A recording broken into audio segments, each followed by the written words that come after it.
Live है? Live नहीं है, चेक नहीं आ रहा। Good afternoon.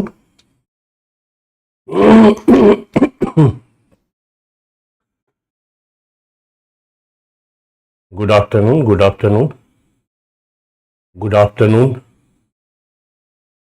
राधे राधे, नमस्कार,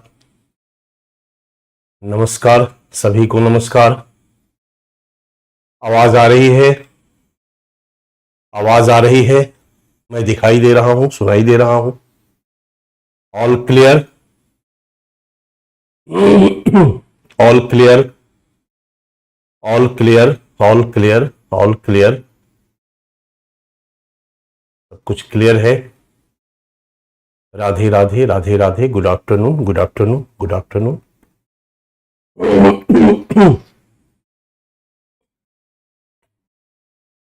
और कैसे हो आप लोग? इसमें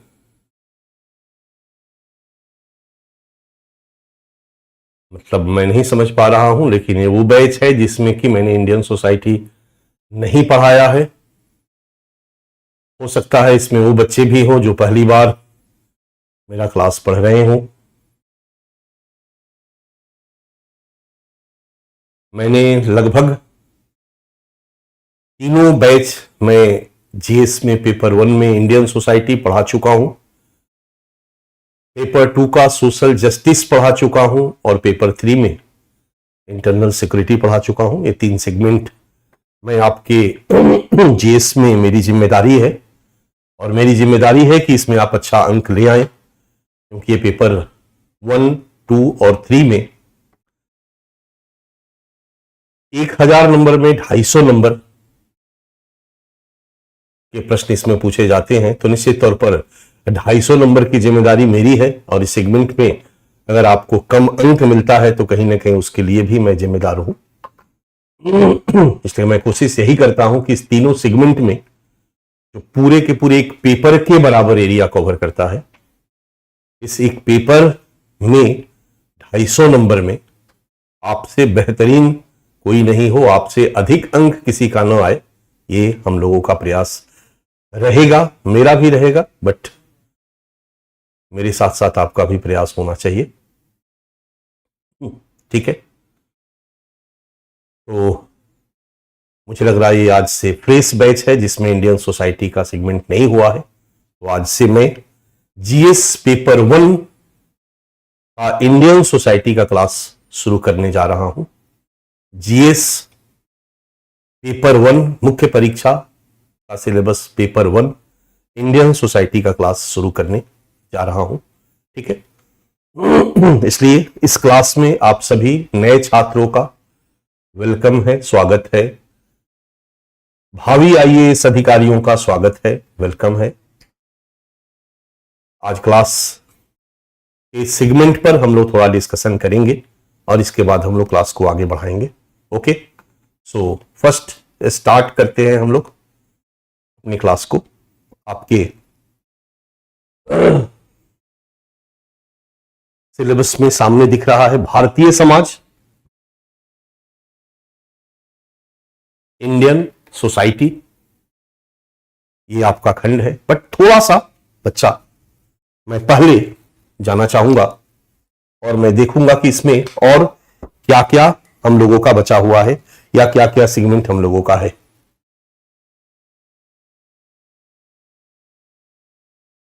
स्टार्ट किया जाए।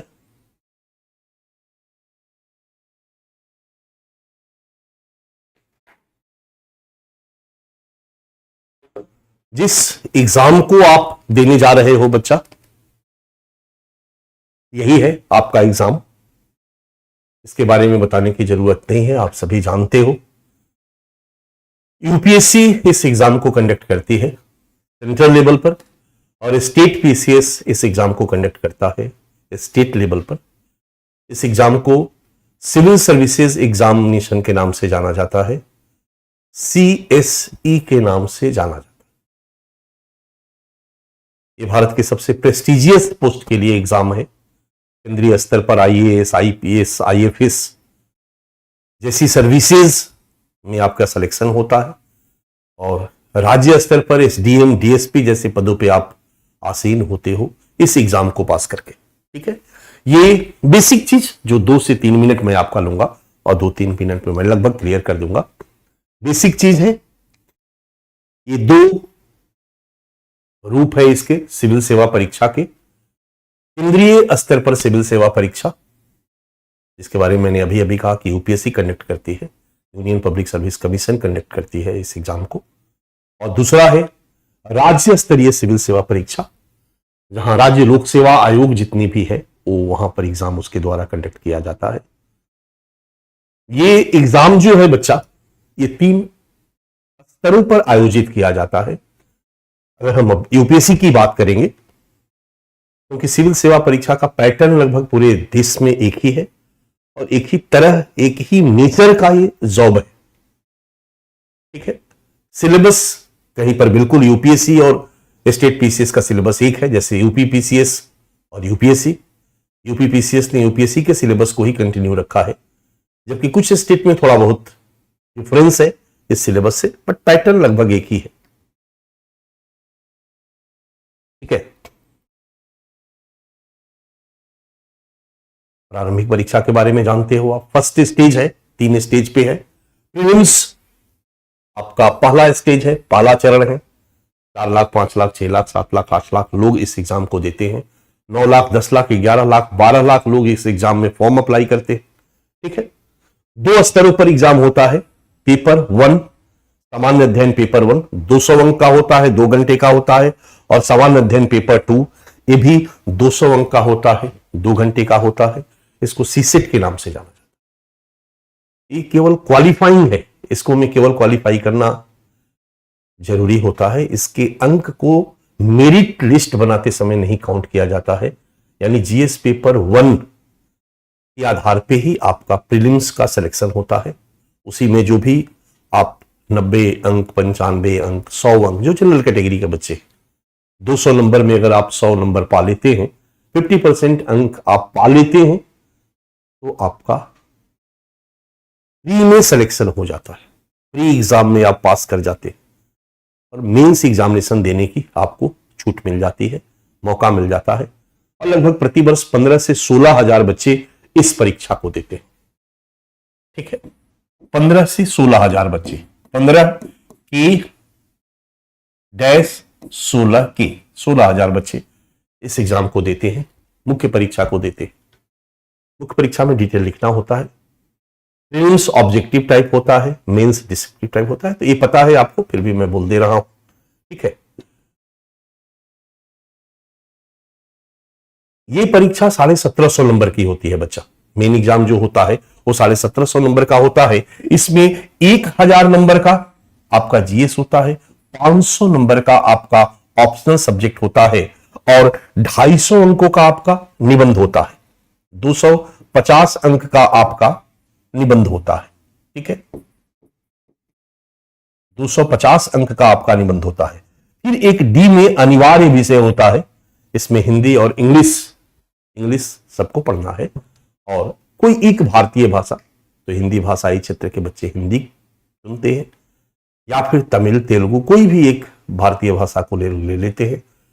अंग्रेजी 300 नंबर का होता है और कोई एक भारतीय भाषा 300 नंबर का होता है, और ये दोनों को क्वालिफाई करना होता है। अगर आप इसको क्वालिफाई कर जाते हैं तभी आपकी जीएस और ऑप्शनल की कॉपी चेक की जाती है। ये बात हमेशा ध्यान रखिएगा, ये क्वालिफाइंग है, इसको क्वालिफाई करना जरूरी है।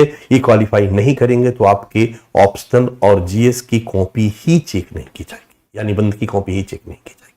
बट आपकी जो मेरिट लिस्ट बनाई जाती है वो इसी पर बनाई जाती है। इस पर का मतलब होता है 1000 नंबर, 1500, 500, 1500 नंबर, 1750 नंबर, यानी 1750 नंबर।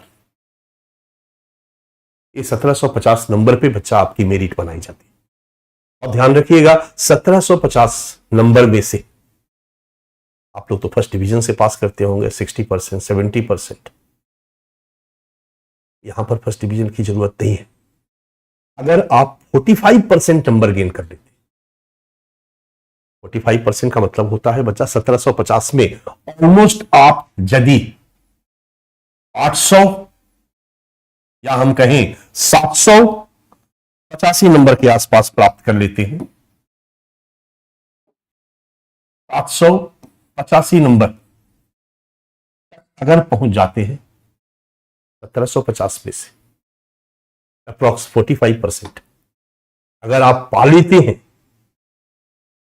तो आपका इंटरव्यू कॉल हो जाता है। यानी इस परीक्षा को पास करने के लिए, मेंस को पास करने के लिए मात्र 45% नंबर लेना जरूरी है। हालांकि हम टारगेट 60% का करते हैं, बच्चे 60% तक नंबर ला सकते हैं, वो बच्चे टॉप करते हैं, रैंक 1 to 100 में आते हैं। बट क्वालिफाई करने के लिए, मींस पास करने के लिए आपको 45% नंबर लाना होता है। और 45% नंबर लाने के बाद, यानी 785 नंबर लाने के बाद फिर आप इंटरव्यू में पहुंचते हैं। और लगभग 3000 बच्चों के आसपास बच्चे इंटरव्यू देते हैं। यानी 15,000 से 16,000 बच्चों में से 12,000 से 13,000 बच्चे फेल होते हैं। उनमें से 3,000 बच्चों को चुना जाता है, 3,000 बच्चों को इंटरव्यू कॉल किया जाता है। ये 275 नंबर का इंटरव्यू होता है, 275 मार्क्स का इंटरव्यू होता है।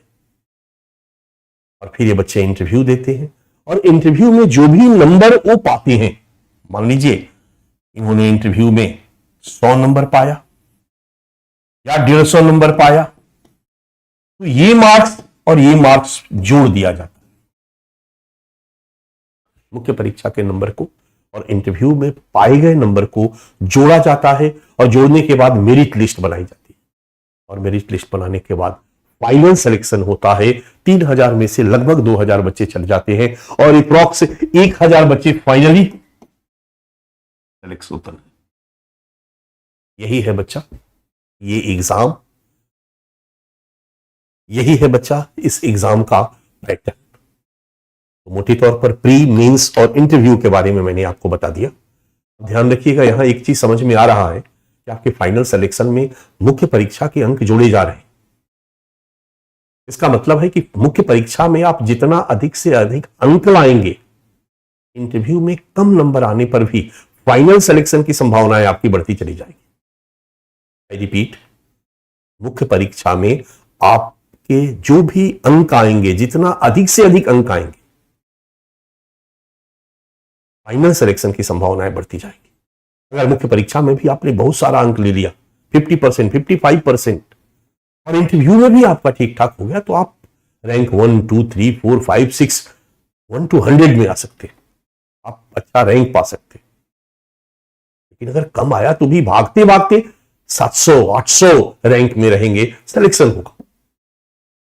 आईएएस नहीं मिलेगा, प्रॉपर आईपीएस नहीं मिलेगा, बट एलाइड सर्विसेज मिल जाएगी। ये है बच्चा ये एग्जाम।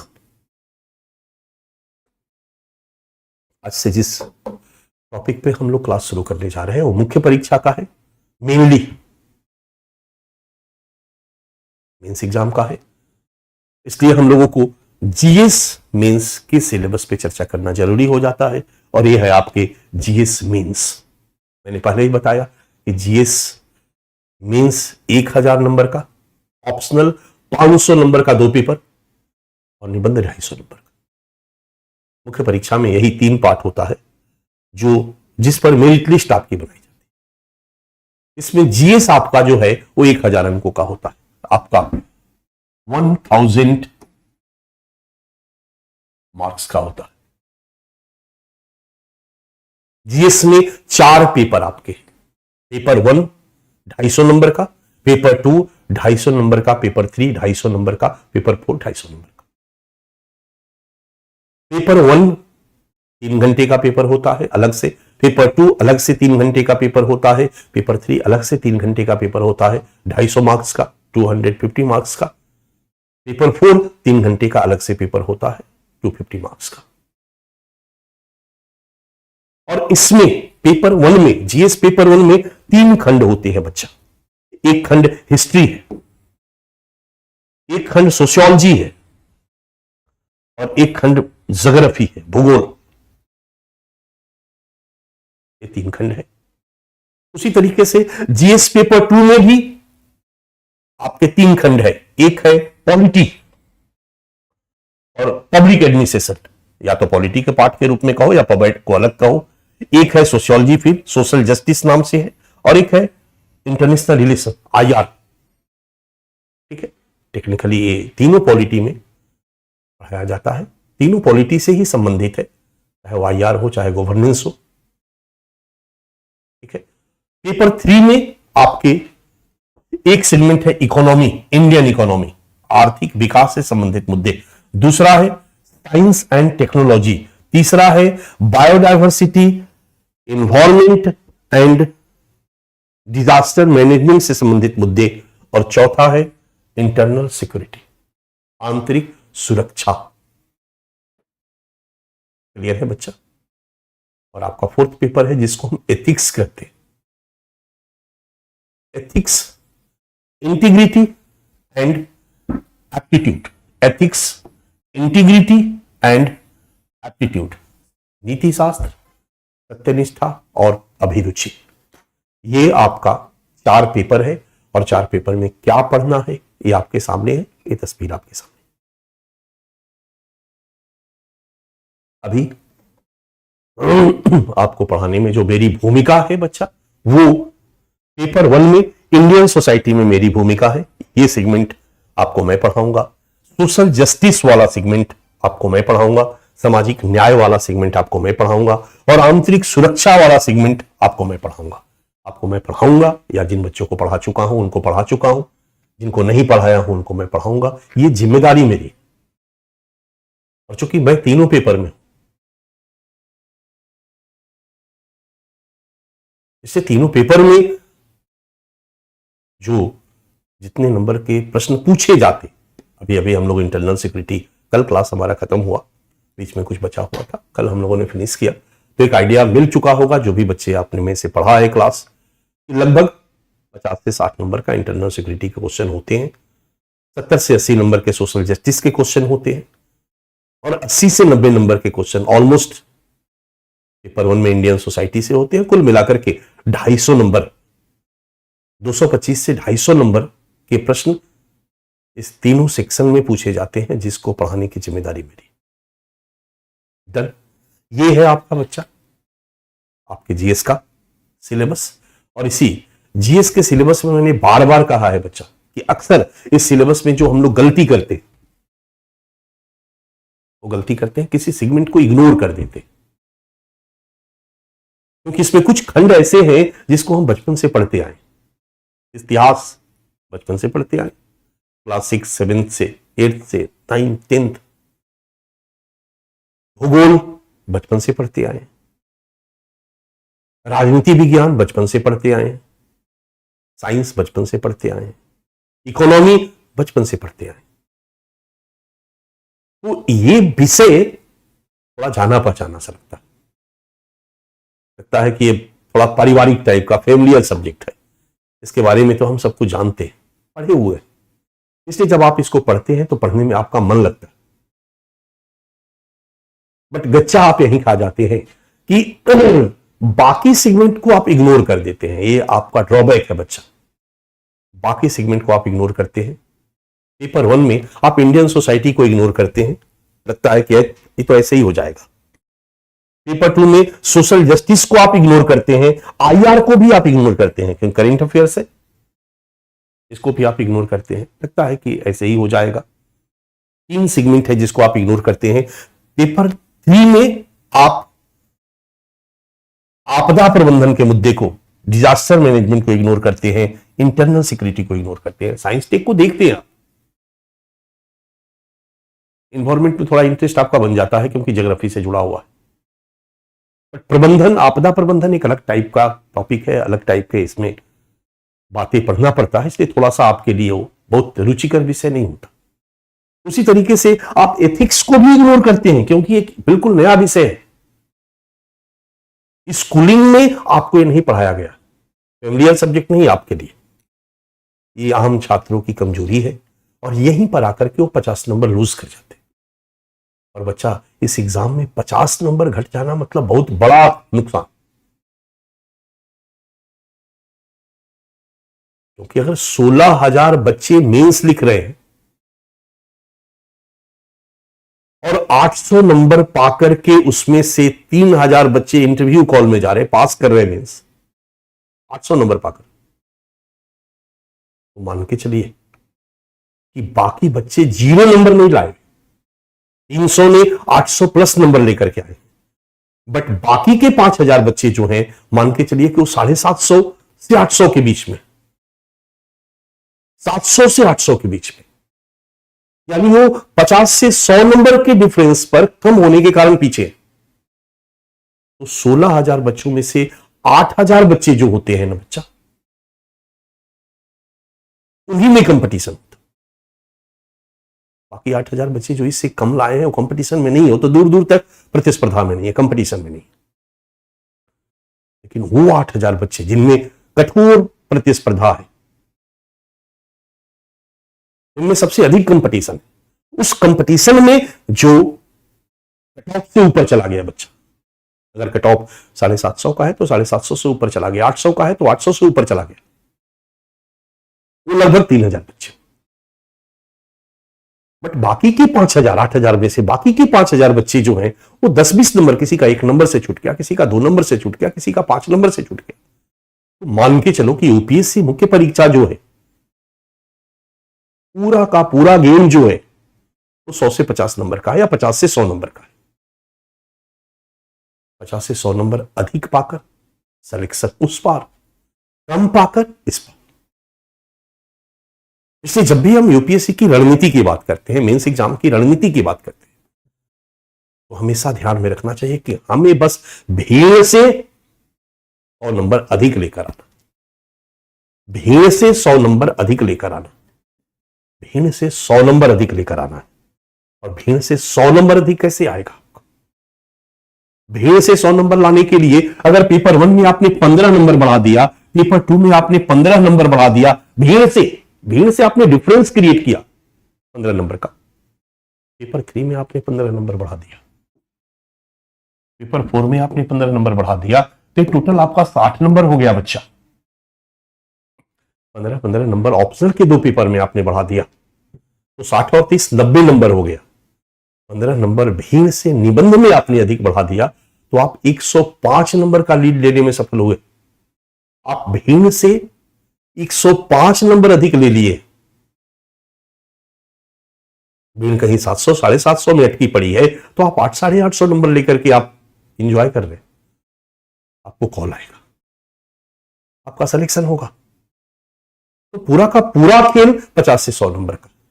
इसलिए एक सिंसियर छात्र जो होता है वो केवल मेंस की तैयारी नहीं, इस बात को ध्यान में रख करके मेंस की तैयारी करता है कि हमें भीड़ से 100 नंबर अधिक लाना है, अधिक लाना है, अधिक लाना है। यानी हमारे लिए 2 नंबर, 3 नंबर, 4 नंबर, 5 नंबर भी इंपॉर्टेंट है। पेपर 1 में फोकस करें तो हमें 10-15 नंबर प्लस लेना है, और 10-15 नंबर प्लस लेने के लिए हमारे लिए तो भैया एक एक नंबर इंपॉर्टेंट है। मैच जीतने के लिए आपके लिए 1 रन, अभी आपने देखा होगा फाइनल मैच हो रहा था, अभी वर्ल्ड कप का फाइनल मैच चल रहा था, आपने देखा होगा कि कैसे एक एक 2-2 रन इंपॉर्टेंट हो जाता है। मैच जीतना है तो एक एक रन महत्व रखता है। एग्जामिनेशन में भी ये स्थिति है कि आपके लिए एक एक 2-2 नंबर इंपॉर्टेंट है। आप 1 या 2 नंबर या 3 नंबर का है, बहुत 2-3 नंबर है, ज्यादा नहीं आता है, इसको पढ़ने की क्या जरूरत है, ऐसे ही आएगा, आप इसको इग्नोर नहीं कर सकते हो, अदरवाइज आपके लिए खतरा होगा, आपके सिलेक्शन में नुकसान होगा। क्योंकि अगर हमें 15 नंबर लाना है बच्चा, तो हिस्ट्री में हमें 5 नंबर प्लस करना होगा, यहां 5 नंबर प्लस करना होगा, यहां 5 नंबर प्लस करना होगा, हो गया 15 नंबर। इसलिए अगर हमने इंडियन सोसाइटी को इग्नोर कर दिया तो हमारा 10-15 नंबर का माइनस हो जाएगा। अगर हमने सोशल जस्टिस और आईआर को इग्नोर कर दिया तो हमारा 10-15 नंबर 20 नंबर माइनस हो जाएगा। अगर हमने आपदा प्रबंधन को इग्नोर कर दिया, इंटरनल सिक्योरिटी को इग्नोर कर दिया, एथिक्स को इग्नोर कर दिया, तो आप समझ सकते हो आप 60, 70, 80 नंबर पीछे हो जाओगे। आपको तो आगे होना है। इसलिए मेरा सुझाव होता है बच्चा कि किसी भी खंड को आप इग्नोर मत करो, किसी भी खंड को आप छोड़ो नहीं, बल्कि हर खंड पे अपना बेस्ट देने का प्रयास करो। हर खंड पे अपनी तैयारी को बेस्ट बनाने का प्रयास करो, क्योंकि मामला एग्जाम देने से नहीं है, मामला मेंस लिखना नहीं है यार, मामला तो फाइनल सिलेक्शन पाना है, मामला तो फाइनल सिलेक्शन पाना है। हमारे कुछ बच्चे हमसे नाराज हो जाते होंगे, मैं पढ़ने को ज्यादा कहता हूं, आजकल के बच्चे सोचते हैं कुछ ऐसा मंत्र बता दीजिए सर पढ़ना ना पड़े और सिलेक्शन हो जाए। रियल में बच्चा ये पॉसिबल नहीं है, इससे इस तरह के भ्रम में ना पढ़ो, पढ़ो पढ़ो पढ़ो। हमारी भूमिका 10% है, आपकी भूमिका इस परीक्षा में 90% है। इस बात को जिस छात्र ने गांठ मान दिया, उसके सिलेक्शन को दुनिया की कोई ताकत नहीं रोक सकती। ठीक है,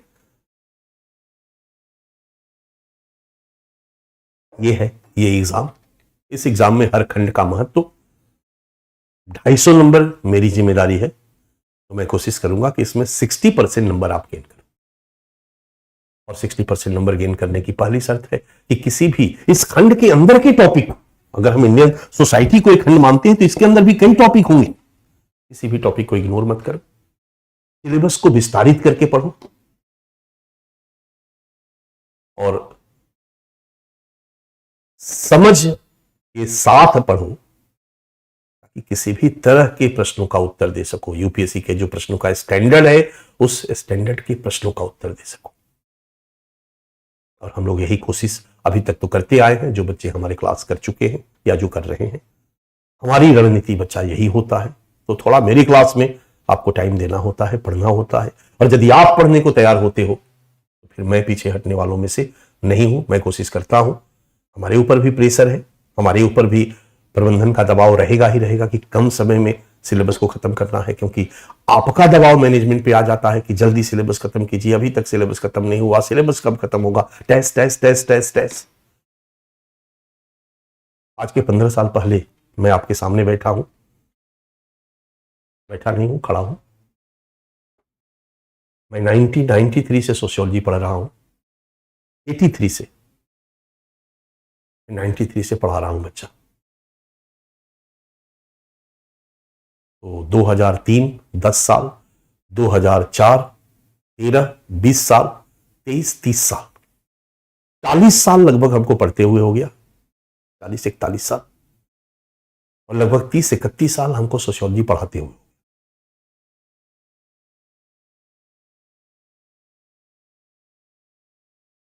तो मैं जो भी कह रहा हूं अपने अनुभव के साथ कह रहा हूं, और पढ़ने और पढ़ाने के लिए कह रहा हूं। अगर मैं कम पढ़ाकर उसको जस्टिफाई करता तो आप कहते कि मैं अपने स्वार्थों को सिद्ध करने के लिए जस्टिफाई करने का प्रयास कर रहा हूं। मैं कम पढ़ा रहा हूं और अपने को बचाने का प्रयास कर रहा हूं कि इससे ज्यादा पढ़ने की जरूरत नहीं है, बहुत है, विद्वान थोड़ी बनना है, इतने में टॉप कर जाओगे, test test test test test. But वो सत्य नहीं है। तो मैं आपको भी पढ़ने को कह रहा हूं, और उसके लिए मैं भी अपने को समय देने को तैयार हूं। तो मैं कहूंगा बच्चा, आप अगर प्रेशराइज करते हो प्रबंधन को, मैनेजमेंट को, तो मैनेजमेंट हमें प्रेशराइज करेगा, स्वाभाविक सी बात है। आपको खुश करने के लिए जब हमें प्रेशराइज करेगा कि सर जल्दी जल्दी सिलेबस खत्म कीजिए, तो कहीं ना कहीं हमें इसको जल्दी खत्म करना पड़ेगा। तो एक श्रृंखला है। अगर आप कहोगे कि नहीं पढ़ना है हमें, तो स्वाभाविक सी बात है कि सभी हम खुश रहेंगे, हम भी खुश रहेंगे, प्रबंधन भी खुश रहेगा, क्योंकि प्रबंधन पढ़ाने के लिए आया है। एजीएस ने जो काम किया है आपको पढ़ाने के लिए, इसमें बताने की जरूरत नहीं है बच्चा। ठीक है, यही है इस चारों सेगमेंट के बारे में। मैंने एक बात और यहां पर आपको बताया कि इसको पास करने के लिए, मुख्य परीक्षा को भी पास करने के लिए बहुत ज्यादा अंक लाने की जरूरत नहीं होती। जीएस में 45% आप लेके चले आओ, क्योंकि ऑप्शन हमेशा ज्यादा रहता है, तो जीएस में तो 40% भी चलेगा बच्चा। 40% अगर जीएस में आप लेकर के चले आते हो ना, ऑप्शन में 55 और 60 का रेशियो आप ला सकते हो, तो आपका सिलेक्शन फाइनल तय है। आपके सामने एक कट ऑफ मैंने दे रखा है, मैंने इधर अपडेट कट ऑफ में नहीं किया है, बट 2021 तक का कट ऑफ आपके सामने है। जनरल कैटेगरी है, इधर देखिए, सिविल सेवा परीक्षा कट ऑफ मेंस एग्जामिनेशन का कट ऑफ है। General category, OBC, SC, ST, दिव्यांग, ये सारी चीजें। जनरल की ही हम बात करते हैं तो 2021 में कट ऑफ था 745, यानी 745, 1750 में 745 लाने वालों का फाइनल सिलेक्शन हुआ था बच्चा। 1750 में फाइनल सिलेक्शन ने इंटरव्यू उन्होंने दिया था। 1750 में 745 जो लेकर के आए उनको इंटरव्यू कॉल हुआ, वो मींस पास किए। 2020 में 736 लेकर के आए जनरल कैटेगरी में, इंटरव्यू कॉल हुआ, मींस पास किए। 2019 में 751 लेकर के आए, मींस पास किए, इंटरव्यू कॉल हुआ। बीच में थोड़ा सा कट ऑफ ऊपर गया था, अदरवाइज अभी के डेट में 745 750। अब ये 745 या 750 पूरी मींस का है, 1750 का है, और इसमें जीएस भी है, ऑप्शनल भी है, और इससे भी है। इससे में हम 50 55 60% नंबर ला सकते हैं, आराम से 60% ला सकते हैं। तो 60% इससे में हम लेकर चले आए, ऑप्शनल में 60% लेकर के चले आए, तो अगर हम एक एवरेज निकालते हैं, क्योंकि 745 जो है ये लगभग 42% है, 1750 का 745 42% अप्रॉक्स। और 42% में अगर हम जीएस, ऑप्शनल और एससी को अलग अलग करते हैं, और एससी और ऑप्शनल में हम 60% लेकर के आते हैं, तो यहां पर तो 38 39% आप लेकर के चले आते हैं। जीएस में मोर देन इनफ है, बट हम 38 39 नहीं कहेंगे, हम कहेंगे कि हमें अच्छा रैंक भी मिले। इसलिए यदि आप 45 to 50% का टारगेट लेकर के चलते हो, इतना प्राप्त कर लेते हो, तो आपको फाइनल सिलेक्शन से कोई नहीं रोक सकता है। 50% अगर लेकर के आते हो और उधर आप एससी में और ऑप्शनल में मेंटेन रखते हो 60%, तो आपको रैंक पाने से कोई नहीं रोक सकता, क्योंकि 500 का 60% 300 होता है, 1500 का 50% 500 होता है, 5 और 3 800, और 250 नंबर एससी का 60%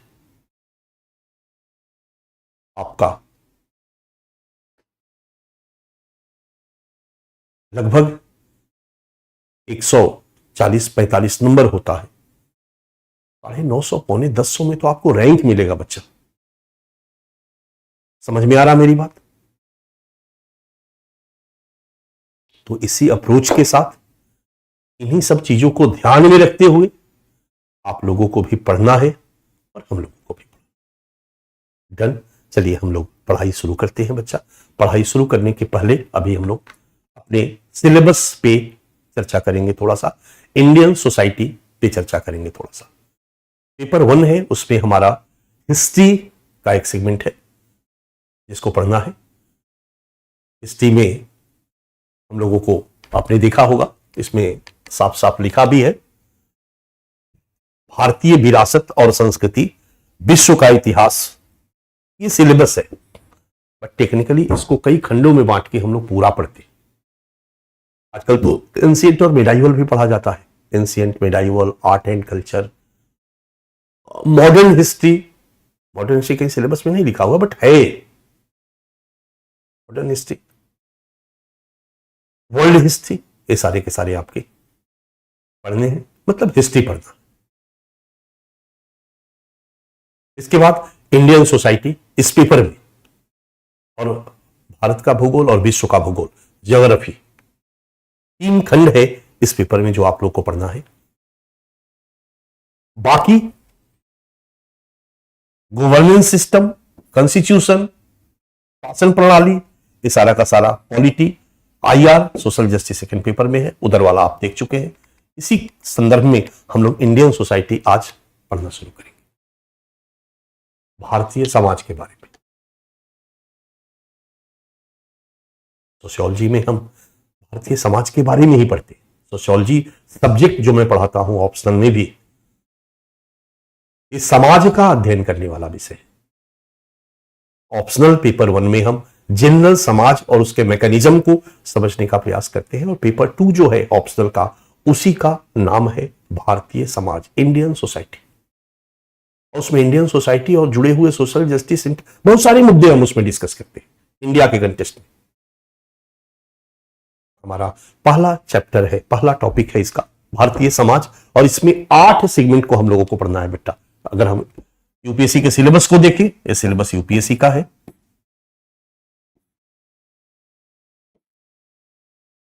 तो 8 टॉपिक आप कह सकते हो, हम इसको टॉपिक भी नहीं कहेंगे, हम तो इसको 8 खंड कहते हैं।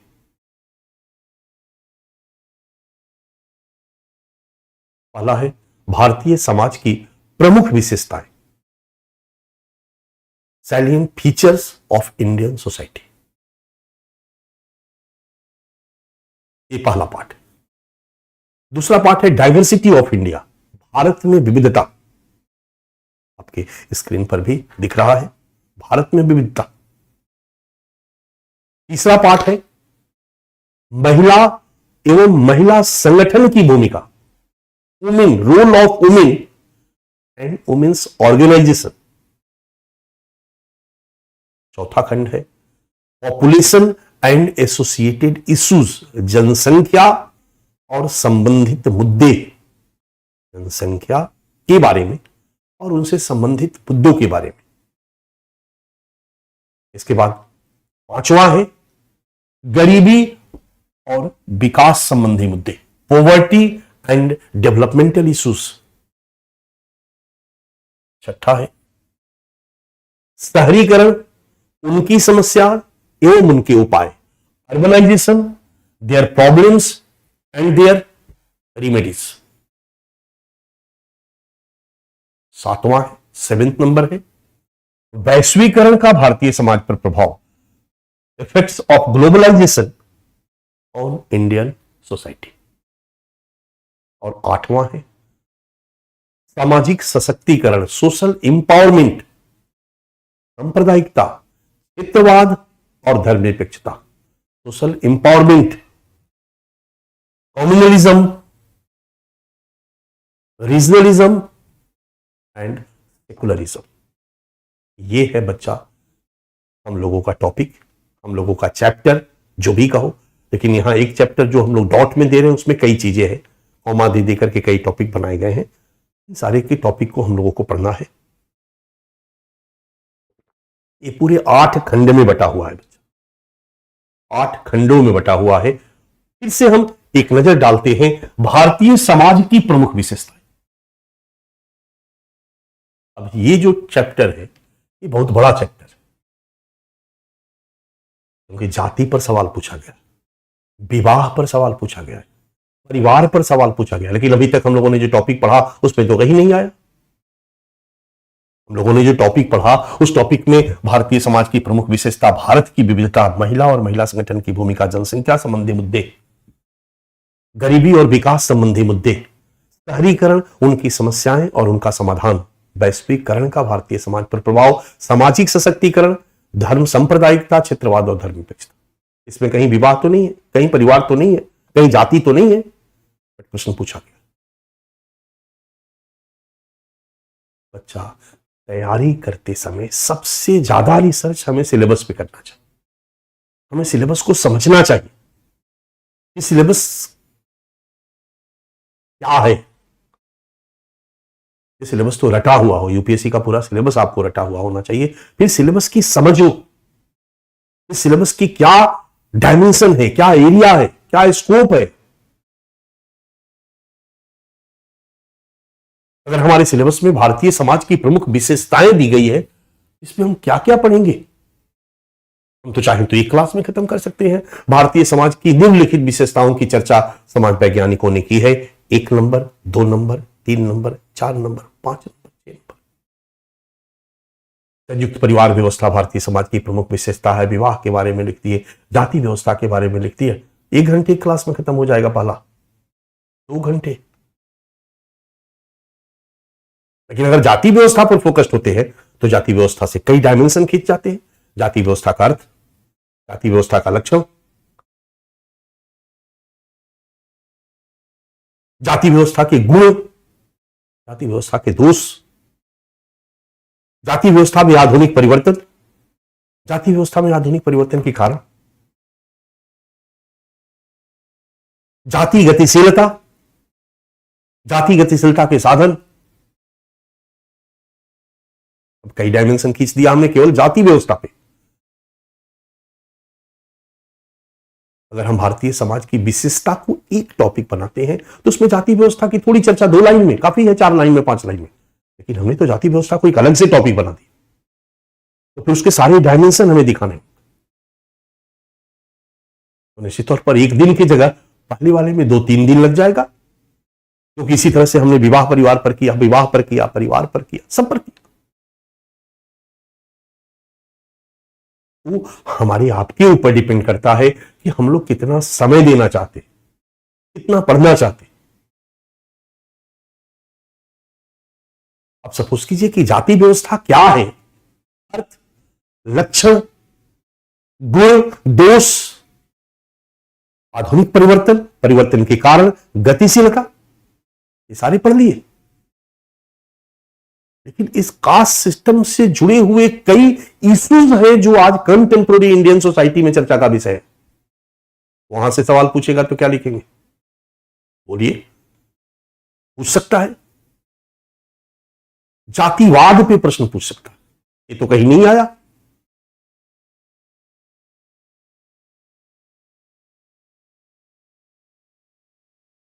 जाति व्यवस्था से जुड़ी हुई एक चीज है अस्पृश्यता, छुआछूत, उससे प्रश्न पूछ सकता है। कास्ट सिस्टम से ही जुड़ा हुआ चीज है, और इंडियन सोसाइटी के बाकी जो 8 सेगमेंट में से 7 सेगमेंट है उसमें कहीं नहीं चर्चा में।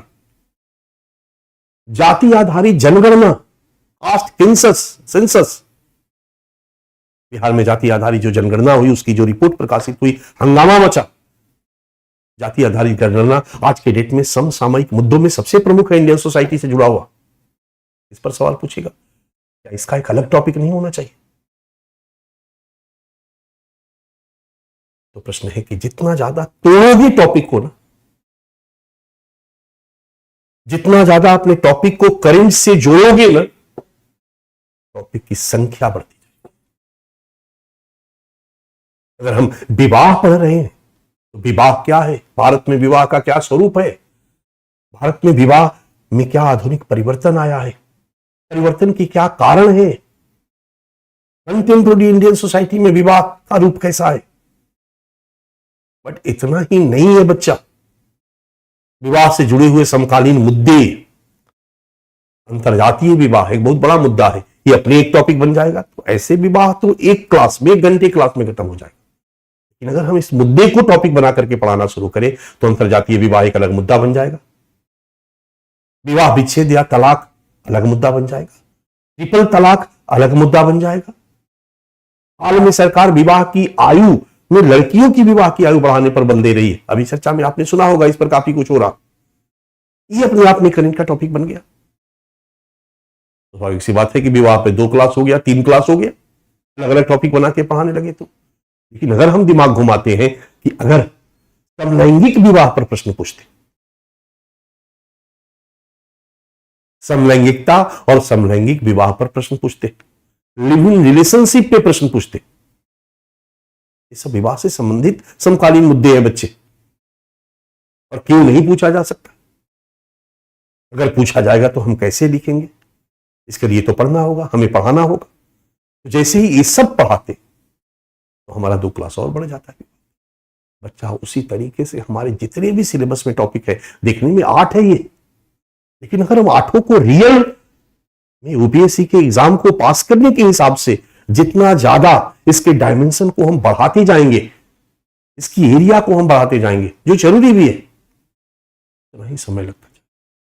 दोनों चीजें एक साथ संभव नहीं है। आप कहोगे सर 3 दिन में पढ़ा खत्म कराइए, तो एक टीचर 3 दिन में भी खत्म करा सकता है।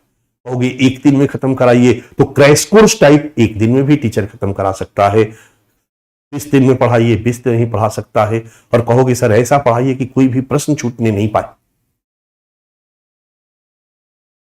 वैसे भी पढ़ाया जा सकता है। तो ये डिपेंड करता है बच्चा हमारे ऊपर, आपके ऊपर, कि हम दोनों इसको कैसे पढ़ना चाहते हैं और कैसे पढ़ते हैं। भारतीय समाज के लक्षण, ये जो सबसे बड़ा टॉपिक है, इसमें बहुत सारे डायमेंशन खींच सकते हैं। अगर आप देखोगे तो इसके बहुत सारे एरिया बढ़ सकते हैं। अगला है भारत में विविधता। इसमें हम देखते हैं कि भारत एक जैसा नहीं है। भारतीय समाज, इसमें भाषाई विविधता है, कोई तमिल बोलता है, कोई तेलुगु बोलता है, कोई कन्नड़ बोलता है। सांस्कृतिक विशेषता है, खान पान में अंतर, पहनावा में अंतर। साउथ के लोगों का खान पान अलग तरह का, इडली सांभर डोसा बड़ा, नॉर्थ के लोगों का अलग, नॉर्थ ईस्ट के लोगों का अलग, केचुआ, कुत्ता, सांप, समुद्र किनारे लोगों का खान पान अलग, सी फूड। तो खान पान में विविधता, भाषा में विविधता, गीत संगीत में विविधता, रीति रिवाज प्रथा परंपरा में विविधता, सांस्कृतिक विविधता, जातीय विविधता, कई जाति के लोग भारत में हैं, कई धर्म के लोग भारत में हैं, धार्मिक विविधता, और इन सब चीजों से जुड़े हुए मुद्दे, ये सारी चीजें हम लोग सेकेंड चैप्टर में पढ़ेंगे। एक चैप्टर और दिया है, महिला और महिला संगठनों की भूमिका। ये सोशल जस्टिस पढ़ाते समय हम इसको इसके साथ क्लब करके पढ़ाते हैं। इसमें हम केवल 7 टॉपिक पढ़ाते हैं, इस छठे टॉपिक को सोशल जस्टिस के साथ क्लब करके यही पढ़ा देते हैं, तो वहां नहीं पढ़ना पड़ेगा, वहां पढ़ाएंगे तो यहां नहीं पढ़ना। भारत में महिलाओं की स्थिति, महिलाओं से जुड़ी समस्याएं, महिलाओं से जुड़े कानून, फिर भर जाएगा टॉपिक। अब जितना पढ़ो, महिलाओं के सशक्तिकरण के लिए किए गए प्रयास, वैधानिक प्रयास, नीतिगत प्रयास, तो फिर महिला विकास नीति, वुमेन डेवलपमेंट पॉलिसी, क्या बहुत सारी चीजें आ जाएगी। जनसंख्या संबंधी मुद्दे, लेकिन सिलेबस देखिएगा तो जनसंख्या और जनसंख्या संबंधी मुद्दे। भारत में जनसंख्या विस्फोट, जनसंख्या वृद्धि, उसका कारण, जनसंख्या को रोकने के लिए नीति, पॉपुलेशन पॉलिसी क्या है, भारत की जनसंख्या नीति के बारे में, जनसंख्या से जुड़े हुए मुद्दे जो हैं, लिंगानुपात का मुद्दा, शिशु लिंगानुपात का मुद्दा, उच्च जन्म दर का मुद्दा, उच्च मृत्यु दर का मुद्दा, इसमें कई टॉपिक निकलते चले जाते हैं। और फिर हम आते हैं गरीबी और विकास संबंधी मुद्दे। हमारा जो अगला डायमेंशन है बच्चा, पॉवर्टी आप इकोनॉमी में भी पढ़ते हो, पॉवर्टी आप सोशल जस्टिस में भी पढ़ते हो, पॉवर्टी आप इंडियन सोसाइटी में भी पढ़ते हो, लेकिन पढ़ने का नजरिया बदल जाएगा। हम गरीबी को अलग चश्मे से देखेंगे, इकोनॉमी वाला गरीबी के टॉपिक को अलग चश्मे से देखेगा, सोशल जस्टिस में हमारा चश्मा अलग होगा।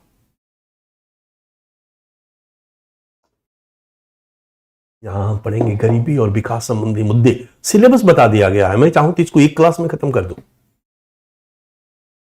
यूपीएससी के सिलेबस में टीचर के पास इतना स्पेस होता है बच्चा कि कहां कौन सा टॉपिक छोड़ देगा, आपके बस में नहीं है कि आप पकड़ पाओ। गरीबी और विकास संबंधी मुद्दे मैंने पढ़ा दिया, किसान आत्महत्या नहीं आ जाएगा टॉपिक में। बताओ क्या किसान आत्महत्या इसका टॉपिक का पार्ट बन सकता है? बोलो, बनेगा। बहुत सारे ऐसे टॉपिक है जो आप नहीं समझ पा रहे हो, मैं समझ पा रहा हूं। नहीं, मैं नहीं भी पढ़ाऊंगा तो कोई क्लेम नहीं करेगा सर ये क्यों नहीं पढ़ा रहे, है ही नहीं सिलेबस में, लेकिन है, हिडन है, वो हमें दिखाई दे रहा। इसलिए मैं बार बार कहता हूं कि जब मैं अधिक समय देकर पढ़ाने को तैयार हूं तो आपको मेरे ऊपर भरोसा करना पड़ेगा, आप मेरे ऊपर छोड़ दीजिए। बस ये कमिटमेंट मेरा आपके से होना चाहिए और आपका मेरे से होना चाहिए कि टाइम की कोई समस्या नहीं है सर, पढ़ाइए और हम पढ़ने को तैयार। ठीक है, ये आपका गरीबी और विकास संबंधी मुद्दे हैं, इसमें बहुत सारे इश्यूज पे हम चर्चा करेंगे। अगला टॉपिक है हमारा शहरीकरण। शहर, भारत में शहरीकरण या शहर से जुड़ी समस्याएं, गद्दी बस्ती की समस्याएं, ओवर अर्बनाइजेशन की समस्याएं, सारी प्रॉब्लम से शहर से जुड़े हुए समस्याएं और उनके उपाय, उनका क्या उपाय सरकार ने किया है।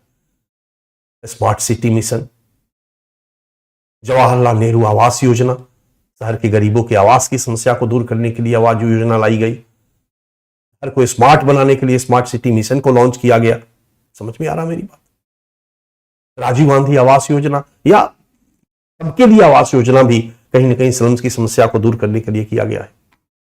ये सारी की सारी योजनाओं के बारे में हम लोग डिस्कशन करेंगे। और फिर बारी आती है वैश्वीकरण का भारतीय समाज पर प्रभाव। ये भी एक क्लास में खत्म हो सकता है, 5 क्लास में खत्म हो सकता है, 10 क्लास में खत्म हो सकता है। वैश्वीकरण का भारतीय समाज पर प्रभाव, एक टॉपिक खत्म। लेकिन अगर हम इसको अलग अलग तोड़ते जाएं तो वैश्वीकरण का भारतीय महिलाओं पर प्रभाव एक टॉपिक अलग बन जाएगा। पॉजिटिव नेगेटिव, कैसे पॉजिटिव प्रभावित किया, कैसे नेगेटिवली प्रभावित किया। वैश्वीकरण का भारत के बच्चों पर प्रभाव, वैश्वीकरण का भारत के वृद्धों पर प्रभाव, वैश्वीकरण का भारतीय संस्कृति पर प्रभाव, वैश्वीकरण का ग्रामीण समाज पर प्रभाव, वैश्वीकरण का भारतीय धर्म पर प्रभाव,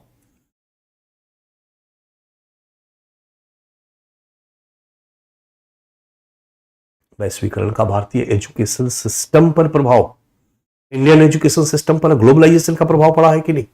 आफ्टर 1991 इंडिया ग्लोबल वर्ल्ड का पार्ट बन गया, भारत के लोग विश्व में नौकरी करने जाने लगे, तो विश्व में नौकरी के लिए जो अर्हताएं चाहिए, जो डिमांड चाहिए, वो भारत का एजुकेशन सिस्टम अगर नहीं पूरा करेगा, नहीं फुलफिल करेगा, तो भारत के एजुकेशन इंस्टीट्यूशन में पढ़े हुए बच्चों को अमेरिका और इंग्लैंड में नौकरी कैसे मिलेगी। समझ में आ रहा मेरी बात।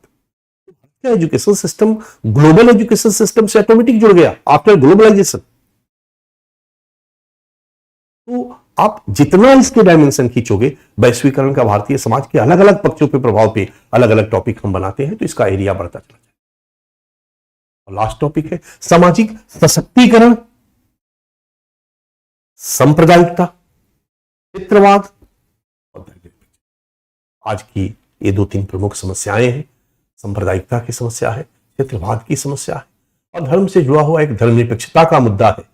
इस टॉपिक पे हम लोगों को चर्चा करनी है। इस टॉपिक पे अच्छे खासे डायनेमिक क्वेश्चन भी पूछे जाते हैं। यही है बच्चा आपका सिलेबस, जिसको हम लोगों को पढ़ना।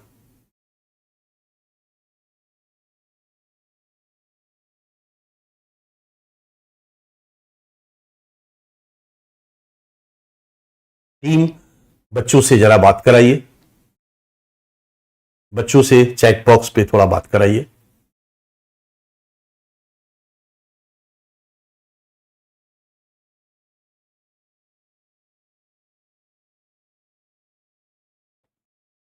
मैं चैट बॉक्स को ओपन कर दिया हूं, मेरे सामने आपका चैट है, आपका डिस्कशन है। मैं कुछ चीजें आपसे जानना चाहूंगा। मैंने पहले ही बताया, और मैं जब भी क्लास लेता हूं तो 2 पीक प्रश्न हमारा होता है बच्चों से कि सिलेबस खत्म करने के लिए पढ़ाऊं या पास करने के लिए पढ़ाऊं। अच्छा, दोनों में बहुत बड़ा फर्क है। एक कोचिंग के हिसाब से आपका सिलेबस मुझे खत्म करना है फटाफट फटाफट फटाफट फटाफट, इसके लिए पढ़ाऊं या आपको पास करने के लिए पढ़ाऊं।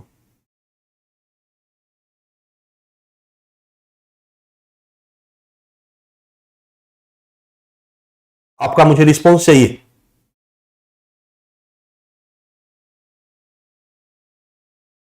सिलेबस खत्म करना हो तो बहुत जल्दी खत्म होगा, पास करना होगा तो थोड़ा सा समय देना होगा। थोड़ा सा मतलब 2-4 साल मैं नहीं मांगूंगा, 2-4 क्लास ज्यादा या 2-4 क्लास कम, यही होता है फर्क। आप तैयार हो? अगर तैयार हो तो यस लिखो। यस की संख्या जो है वो मुझे आपकी सोच को दर्शाएगी। पास पास पास, यस यस यस, केवल यस लिखो या वाई भी लिखोगे तो चलेगा।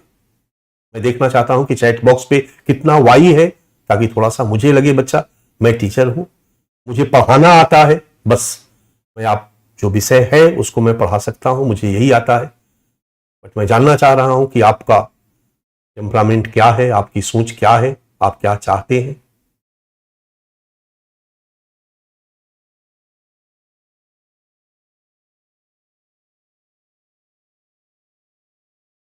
चलिए, थैंक यू। अभी तक जितने भी बच्चों ने कहा कि टाइम की कोई प्रॉब्लम नहीं है, ऐसा भी नहीं है, मेरे ऊपर ट्रस्ट करो। मैंने आपसे बताया कि मैं इतना अनुभव है इस फील्ड में। मैंने आपको बताया कि 31 वर्ष हो गए बच्चा पढ़ाते हुए, तो आपके लिए क्या भला है ये मुझे आता। उसमें बेईमानी मैं तभी कर सकता हूं जब मुझे समय बचाना। कम समय में यही एक हिडन इंटरेस्ट हो सकता है और कोई इंटरेस्ट नहीं हो सकता।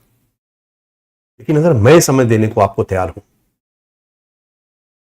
और मैं ऐसा भी नहीं है कि बिल्कुल बेकार बैठा हूं। आप देख रहे हो, आप ही के कई ऑनलाइन के बैच हैं, कई ऑफलाइन के बैच हैं, क्लास की भरमार लगी हुई, मेरे ऊपर प्रेशर होता है। बट मैं यहां खड़ा हूं बच्चा, इस सोच के साथ खड़ा हूं कि आपके ही पैसे से मैं शर्ट पैंट कपड़ा पहनता हूं, यहां रहता हूं, मेरे घर में रोटी अगर बनती है तो आपके पैसे से बनती है, इसलिए ये मेरा पैसा है। और यहां खड़ा होने के बाद जो मेरी ड्यूटी है वो मुझे करनी है, आपके प्रति जो भी नैतिक दायित्व है मुझे पूरा करना है, और बस एक ही है कि पढ़ाना है। तो यदि आप पढ़ने को तैयार हो, डर लगता है, आजकल का जो बच्चा है, आजकल का जो क्राउड है वो कम पढ़ना चाहता है, जल्दी जल्दी कोई घुट्टी पी करके आईएएस बनना चाहता है, तो थोड़ा सा डर लगता है यहां खड़ा होने के बाद। यदि आप तैयार हो तो फिर मैं भी तैयार हूं। आज से शुरू करते हैं। So thank you, thank you. हम लोग अब क्लास को शुरू करते हैं। मैं आपके इच्छा को जान लिया, अब मैं फ्री हैंड आपको पढ़ा रहा हूं, ठीक है। हमने सिलेबस को डिस्कस कर लिया, आपके सामने सिलेबस आ गया बच्चा। अब इस सिलेबस का क्या मायने है, इस सिलेबस में क्या रेंज है क्वेश्चन का, ये देखने के लिए हमें प्रीवियस ईयर क्वेश्चन को देखना होता है। आज का क्लास हमारा इसी पर फोकस्ड होगा और हम देखेंगे, समझेंगे कि हर टॉपिक पर डायमेंशन कितना बड़ा होता जा रहा प्रीवियस ईयर क्वेश्चन में। हम क्वेश्चन का आंसर अभी करने में सक्षम नहीं है बच्चा। प्रीवियस ईयर क्वेश्चन जनरली नहीं दिखाना चाहिए नए बच्चों को। कोचिंग की रणनीति कहती है कि नए बच्चों को प्रीवियस ईयर क्वेश्चन दिखा दोगे तो डर जाएंगे बच्चे, लेकिन मेरी रणनीति कहती है कि जिन बच्चों को मैं युद्ध भूमि में लेकर जा रहा हूं, वहां युद्ध लड़ने के मार्ग में आने वाली बाधाओं को आज नहीं बताऊंगा तो युद्ध में हारेंगे वो। मुझे लगता है आज ही बता देना चाहिए। और हमारा सिपाही इतना कमजोर नहीं है, हमारा बच्चा इतना कमजोर नहीं है कि सिलेबस की गंभीरता को देख के डर जाए। जब आईएएस बनने चला है तो फिर उसके लिए 10-20 हाथ पांव नहीं होते हैं बच्चा, बस लगे रहना होता है। हम सब में क्षमता है कि हम बन सकते हैं। अगर हम नहीं बन रहे हैं तो कहीं ना कहीं हमारे एफर्ट में, हमारे प्रयास में कमी है। हम लोग देखते हैं प्रीवियस ईयर क्वेश्चन का क्या सिनेरियो है। हम पहले 2023 के एक प्रश्न की चर्चा करते हैं, ठीक है। और 2023 में मैं टोटल क्वेश्चन दिया। 2023 के पेपर 1 में जब भी 24 में पढ़ाऊंगा तो 24 में हो जाएगा, तो 24 का एक पेपर पूरा रखता हूं और फिर केवल इंडियन सोसाइटी की चर्चा करता हूं। यह है 2023 का पेपर।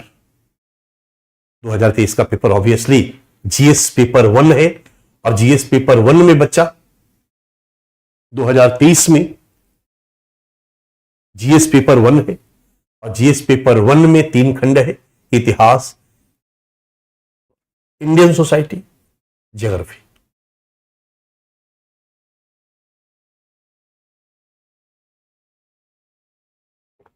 ₹250 नंबर का होता है। 23 में देखते हैं हम लोग। इस 23 में इतिहास से कुल 5 क्वेश्चन पूछे गए। 23 में इतिहास से कुल 5 क्वेश्चन पूछे गए हैं। 60 नंबर के क्वेश्चन पूछे गए। 250 में 60 मार्क्स फ्रॉम हिस्ट्री। क्वेश्चन भी आपके सामने है। एक क्वेश्चन 10 नंबर का है, ठीक है। प्राचीन भारत के विकास की दिशा में आदि आदि। दूसरा क्वेश्चन 10 नंबर का है, गांधी और टैगोर में शिक्षा और राष्ट्रवाद। तीसरा क्वेश्चन 10 नंबर का है। चौथा क्वेश्चन 15 नंबर का है। पांचवा क्वेश्चन 15 नंबर का है, और छठा क्वेश्चन भी, पांचवा क्वेश्चन 15 नंबर का है। तो 15 और 15 30, और 10 10 10 30, टोटल 60 नंबर के क्वेश्चन है। और ध्यान देना, हर क्वेश्चन डायनेमिक है, यानी अब क्वेश्चन किसी एक विषय तक सीमित नहीं है बच्चा। एक विषय को अन्य विषयों से जोड़ के प्रश्न पूछा जा रहा है, यानी इंटीग्रेटेड टाइप के क्वेश्चन पूछे जा रहे हैं। हिस्ट्री में भी आप देखो तो हिस्ट्री में केवल वही ट्रेडिशनल टाइप की हिस्ट्री नहीं है। हिस्ट्री का पहला क्वेश्चन आप देख सकते हो, प्राचीन भारत के विकास की दिशा में भौगोलिक कारकों की भूमिका को स्पष्ट कीजिए। यह हिस्ट्री और भूगोल जुड़ा हुआ है। दूसरा क्वेश्चन है, महात्मा गांधी और रविन्द्रनाथ टैगोर में शिक्षा और राष्ट्रवाद के प्रति सोच में क्या अंतर था। Education, nationalism. नेशनलिज्म हम भी पढ़ाते हैं, सोशियोलॉजी में भी पढ़ाया जाता है। ये मिक्स है, मिला हुआ है हिस्ट्री का क्वेश्चन, बट डायनेमिक। तीसरा क्वेश्चन हिस्ट्री का है, विश्व के विभिन्न देशों में रेलवे के आगमन से होने वाले सामाजिक आर्थिक प्रभावों को उजागर कीजिए। ये ज्योग्राफी टाइप का है, ये भूगोल टाइप का भी है। अगला है सल्तनत काल के दौरान किए गए बड़े तकनीकी बदलाव क्या थे, उन तकनीकी बदलावों ने भारतीय समाज को कैसे प्रभावित किया। टेक्नोलॉजी का इंडियन सोसाइटी पर प्रभाव इन हिस्ट्री, टेक्नोलॉजी का इंडियन सोसाइटी पर प्रभाव। अब ये लिखते समय बच्चा को सोसाइटी का मैकेनिज्म और उस समय के टेक्नोलॉजी को अगर अच्छा से समझ हो, इंटीग्रेट करने की क्षमता हो, बहुत शानदार आंसर लिखेगा। उसी तरीके से औपनिवेशिक शासन ने आदिवासियों को कैसे प्रभावित किया। भारतीय समाज की जब हम बात करते हैं बच्चा, तो 3 टाइप ऑफ इंडियन सोसाइटी या 3 category of Indian society. First, ग्रामीण समाज, भारतीय जनसंख्या का वो हिस्सा जो गांवों में रहता है, उसकी संस्कृति बिल्कुल अलग है, ग्रामीण समाज। दूसरा, शहरी समाज, जो शहरों में रहने वाला है, उसका रीति रिवाज, प्रथा, परंपरा, खान पान, पहनावा बिल्कुल अलग है। और तीसरा, जंगलों और पहाड़ों में रहने वाला जनजातीय समाज। जब हम भारतीय समाज भी पढ़ते हैं तो हम जनजातीय समाजों को समझते हैं, जानते हैं। वहां पर भी देखते हैं हम जनजातीय समाज।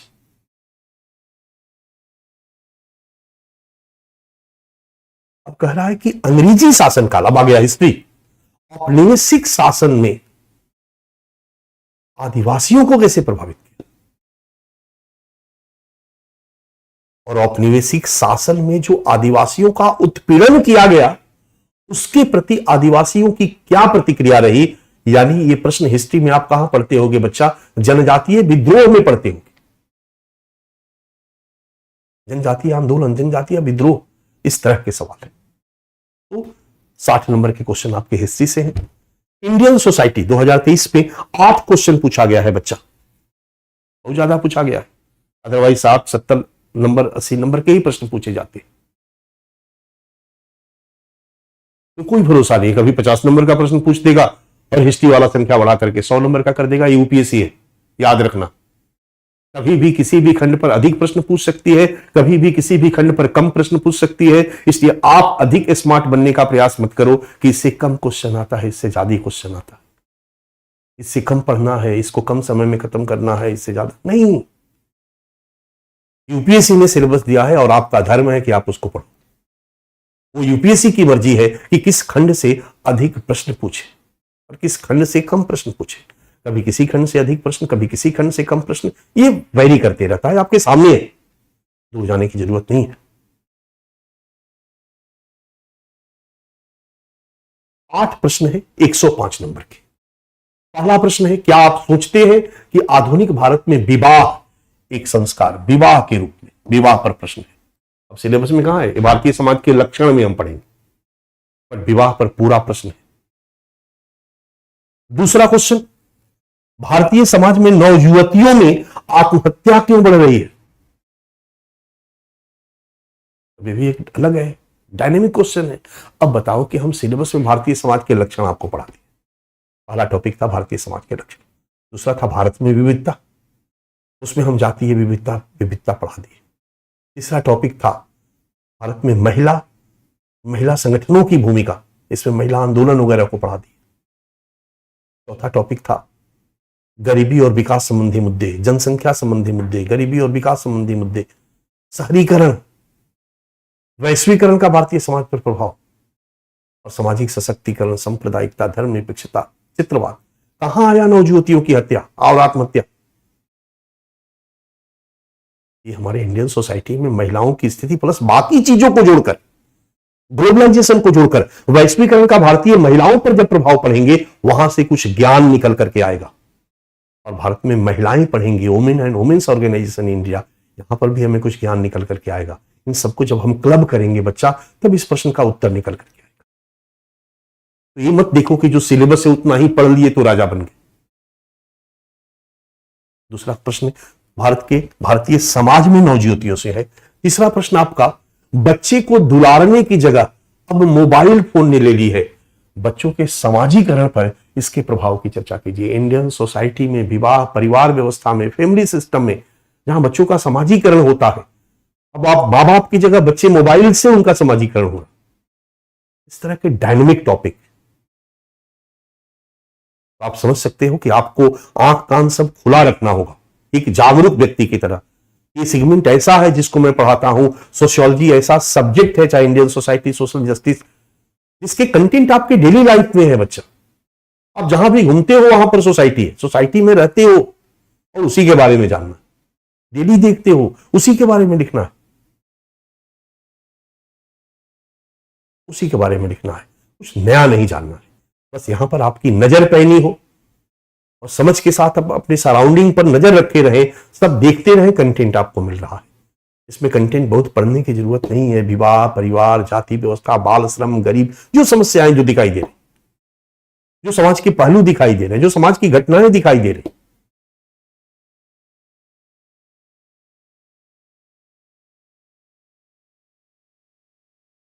9 नंबर क्वेश्चन भी 10 नंबर का, ये 15 नंबर का है। 3 क्वेश्चन हमको मिला, ये 7, 8, 10 नंबर का। चौथा क्वेश्चन है वैदिक समाज और धर्म की मुख्य विशेषताएं क्या है। वैदिक समाज की प्रमुख विशेषता, धर्म की प्रमुख विशेषता और उससे जुड़ी हुई क्वेश्चन, उनमें से कुछ विशेषताएं भारतीय समाज में अभी भी प्रचलित है। भारतीय समाज की निरंतरता एक टॉपिक हम पढ़ाते हैं, परंपरा और आधुनिकता, परंपरा की निरंतरता, 15 नंबर का एक क्वेश्चन है। फिर 15 नंबर का एक क्वेश्चन है मानव विकास आर्थिक विकास के साथ कदम ताल करने में विफल रहा। ये कौन टॉपिक से है? गरीबी और विकास संबंधी मुद्दे। गरीबी और यहां इकोनॉमी तो नहीं है ना इस पेपर में, फर्स्ट पेपर में इकोनॉमी नहीं है कि आप कहोगे इकोनॉमी का सवाल, इतिहास का नहीं है, भूगोल का नहीं है।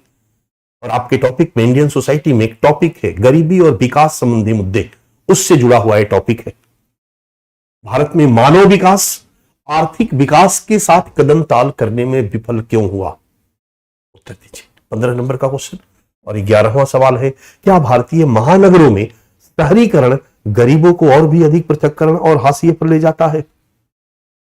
ये शहरीकरण से जुड़ा हुआ प्रश्न है बच्चा, अर्बनाइजेशन से जुड़ा हुआ प्रश्न है। और फिर अगला सवाल है जाति व्यवस्था से, भारत में जातीय अस्मिता गतिशील और स्थिर दोनों ही क्यों है? और अगला सवाल है जनजातीय पहचान, एथनिक आइडेंटिटी और सांप्रदायिकता पर उत्तर उदारवादी अर्थव्यवस्था के प्रभावों की विवेचना कीजिए। कम्युनिज्म से सवाल है, जो लास्ट टॉपिक है आपका, रीजनलिज्म, कम्युनिज्म से सवाल है।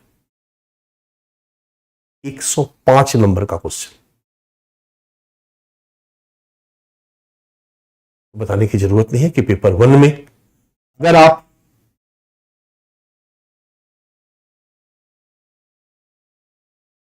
$300 घंटे देते हो, जितना आप हिस्ट्री पे घंटा देते हो, जितना आप ज्योग्राफी पे घंटा देते हो, उससे थोड़ा ही कम आपको इंडियन सोसाइटी पे देना। उतना मैं नहीं कहूंगा, थोड़ा कम भी दोगे तो चलेगा, क्योंकि नंबर के हिस्से से अगर हम देखें तो देख सकते हो तुम्हारे सामने है।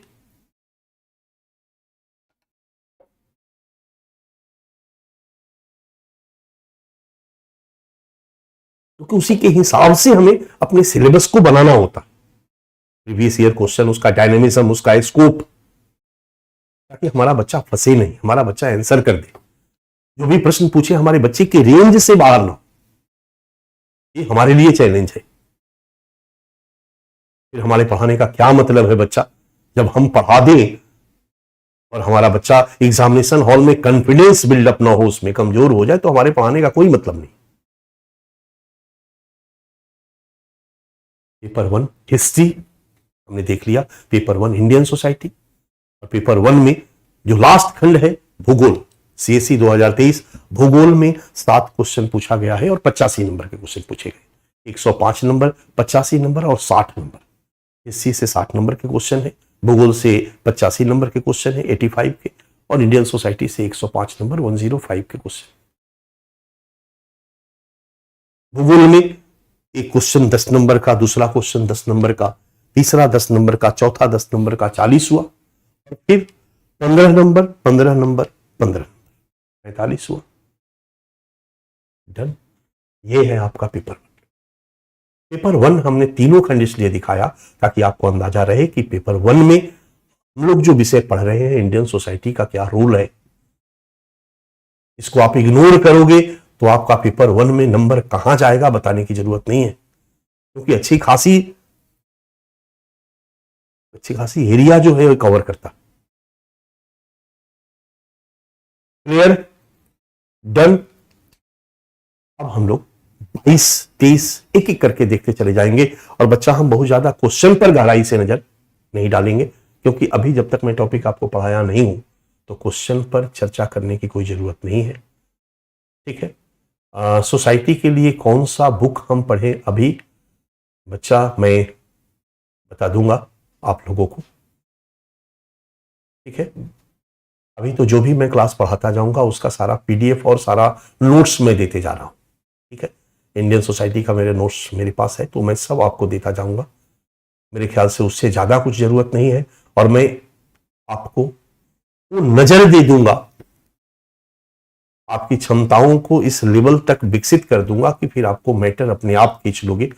तब फिर आप पूछना हमसे कि सर इसके लिए क्या पढ़े। ओके, चलिए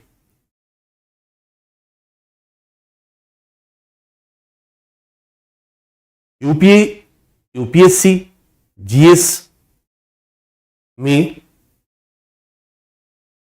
भारतीय समाज खंड से विगत वर्षों में पूछे गए प्रश्न हमने एक अलग से हेडिंग डाल दिया। इसका पीडीएफ भी मैं आपको दे चुका हूं।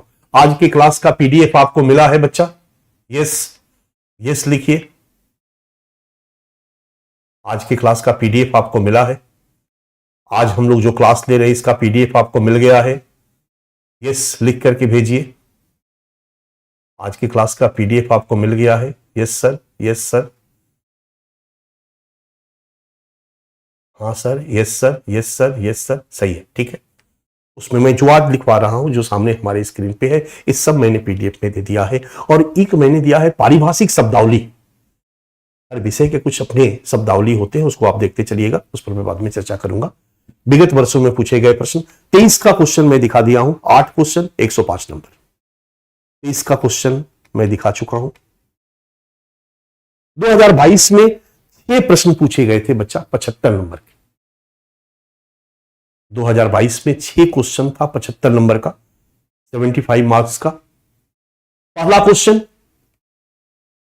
परिवार से था, वर्क फ्रॉम होम। क्वेश्चन देखो कितना डायनेमिक है। पारिवारिक संबंधों पर कोविड का जो असर है उसी से जुड़ा हुआ सवाल है। पारिवारिक संबंधों पर वर्क फ्रॉम होम के असर की छानबीन तथा मूल्यांकन करें। ठीक है, इस तरह के प्रश्न है बच्चा। दूसरा क्वेश्चन है शहरीकरण पर। ठीक है, टियर 2 शहर, शहरीकरण जब पढ़ेंगे तो उससे जुड़ा हुआ प्रश्न है, टियर 2 शहर का विकास। तीसरा क्वेश्चन है जनजातीय समुदाय की विविधता। जनजातीय समुदाय हम पढ़ेंगे, इसलिए मैंने कहा था कि हिस्ट्री में भी और इंडियन सोसाइटी में भी ट्राइबल कम्युनिटी हम पढ़ेंगे। जनजातीय समुदाय विविधता, जनजातीय विविधता, ट्राइबल डाइवर्सिटी। प्रश्न है जनजातीय समुदाय की विविधताओं को देखते हुए dash dash dash dash dash जनजातीय समुदाय पढ़ेंगे हम लोग। चौथा क्वेश्चन हमारा है वो है धर्म और पंथ। ये भारतीय समाज का जब हम लक्षण पढ़ेंगे बच्चा तो हम धर्म और पंथ की बात करेंगे। ठीक है, अगला क्वेश्चन भारतीय समाज की विशेषता नहीं, ये धर्मनिरपेक्षता है, सेकुलरिज्म हमारे टॉपिक में है। सेकुलरिज्म हमारे टॉपिक में है, सेकुलरिज्म पे पढ़ेंगे। छठा क्वेश्चन हमारा जो है भूमंडलीकरण, वैश्वीकरण, वैश्वीकरण का भारतीय समाज पर प्रभाव, ये हमारा टॉपिक है। और उसी वैश्वीकरण से हमारा छठा क्वेश्चन है। एक क्वेश्चन पूछा गया था 75 नंबर के। 2021 में जो हमसे सवाल पूछा गया है, 5 क्वेश्चन पूछा गया है 65 मार्क्स, 65 नंबर के। अब जो क्वेश्चन है नीचे, शुरू में 2013 में 50 नंबर का क्वेश्चन 55, 60, 70 बढ़ रहा है।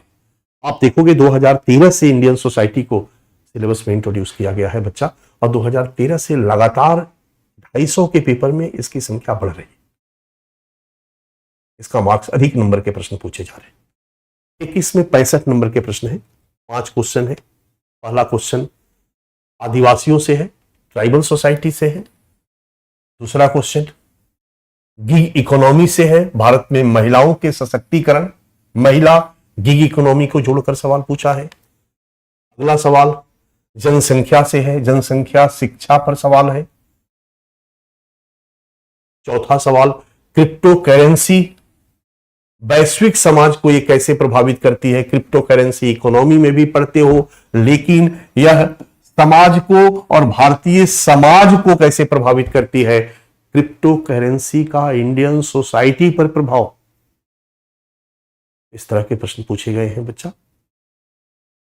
पांचवा प्रश्न है भारतीय समाज की पारंपरिक सामाजिक मूल्यों में निरंतरता। ये आपका भारतीय समाज की विशेषता जब हम पढ़ते हैं तो वहां से ये सवाल है। ये 5 प्रश्न इससे पूछे गए हैं। इसके बाद 2020 से 6 प्रश्न है, फिर से 75 नंबर के प्रश्न है। 2020 में 6 प्रश्न 75 नंबर के हैं। पहला क्वेश्चन है आपका बहुसांस्कृतिक भारतीय समाज को समझने में जाति कास्ट सिस्टम पे सवाल है, भारतीय समाज के लक्षण पे सवाल है, कास्ट सिस्टम पे सवाल है। इसके बाद गरीबी और विकास संबंधी मुद्दे जो आपका टॉपिक है वो कोविड से जोड़ करके सवाल पूछा है। देखो सवाल कितना डायनेमिक है। कोविड-19 महामारी ने भारत में वर्ग असमानता और गरीबी को गति दे दी है। कोविड-19 का वर्ग असमानता और गरीबी पर क्या प्रभाव है, इस पर प्रश्न पूछा गया है। ठीक है। 3 नंबर सवाल रीजनलिज्म पे, क्षेत्रीयता पे है। देखिए रीजनलिज्म पे 3 नंबर सवाल है। क्रक्स को देखने का प्रयास आप करते रह रहे हैं। 4 नंबर सवाल आपका वैश्वीकरण पे है। वैश्वीकरण का भारतीय संस्कृति पर प्रभाव, वैश्वीकरण का भारत की विविधता पर प्रभाव,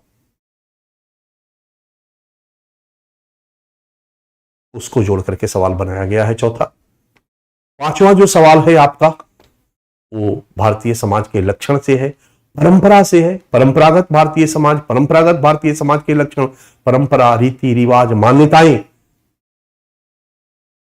इससे जोड़ करके सवाल है।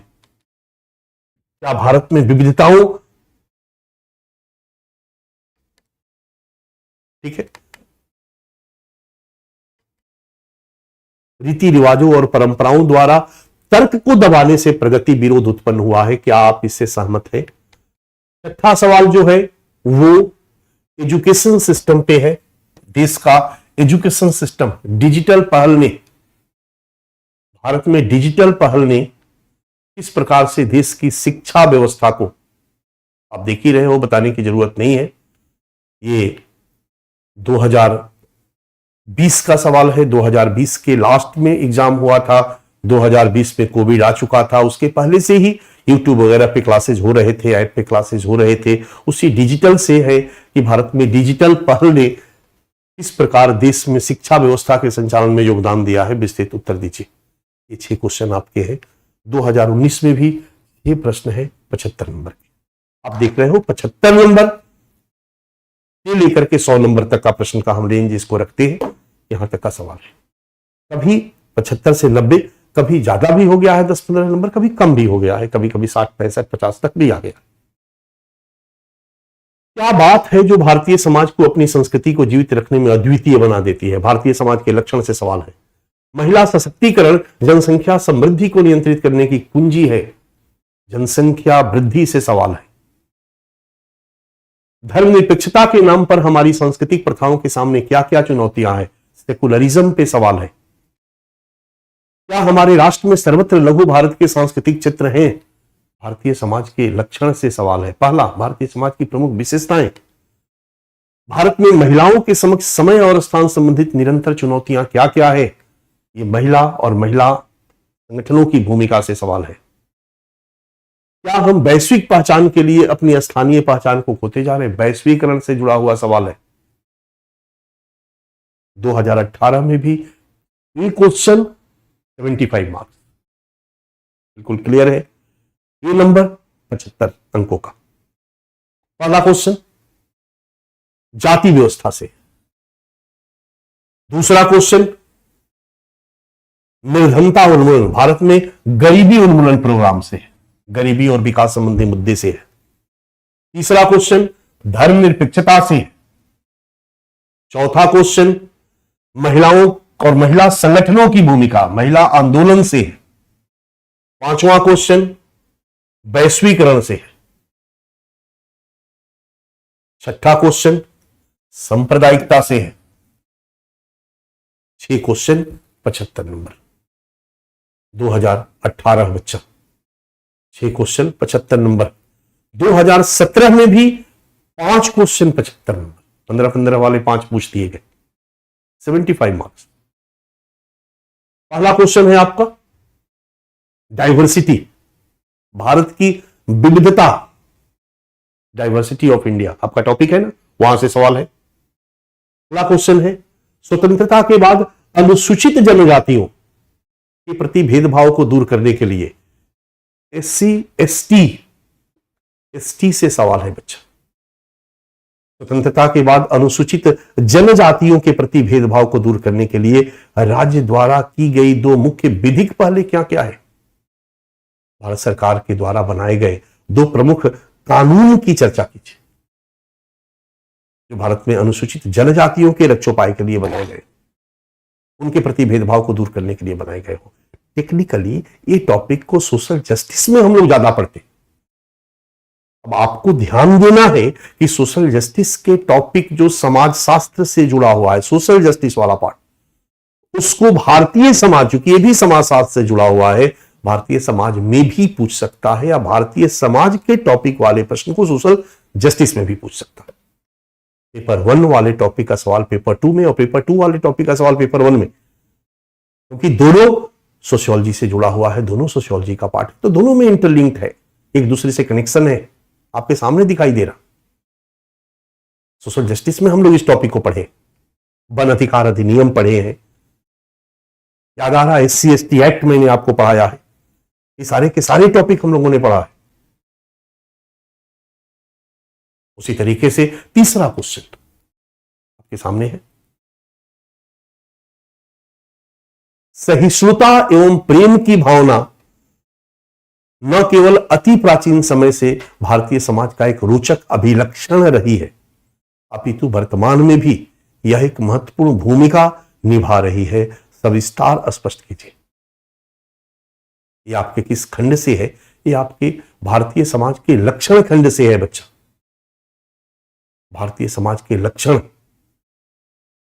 ये 2017 में प्रश्न पूछा गया था।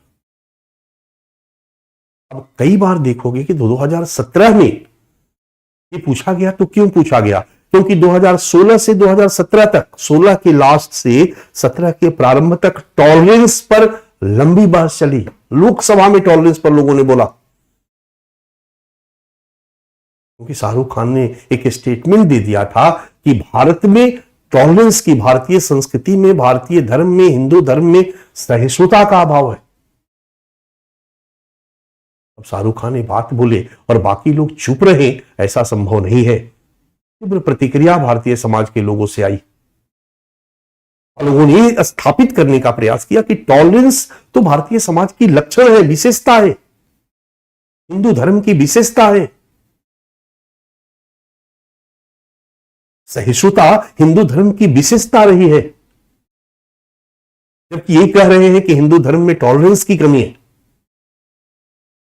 जब कोई भी टॉपिक चर्चा में आए तो समझ लो कि यूपीएससी के निगाह में आ सकता है बच्चा, और वहां से प्रश्न उठाया जा सकता है, वहां से प्रश्न पूछा जा सकता है। इस पर इतना ज्यादा लिखा गया, अखबारों में लिखा गया, संपादकीय में, एडिटोरियल में लिखा गया, और भारतीय समाज के लक्षण के रूप में हम लोग इसको पढ़ते हैं, पढ़ाते हैं, तो भाविक सी बात है कि यहां से प्रश्न बनेगा। यूपीएससी ने प्रश्न बना दिया। उसी तरीके से चौथा क्वेश्चन जो है वो महिलाओं से है, महिला आंदोलन से है, महिला संगठन से है।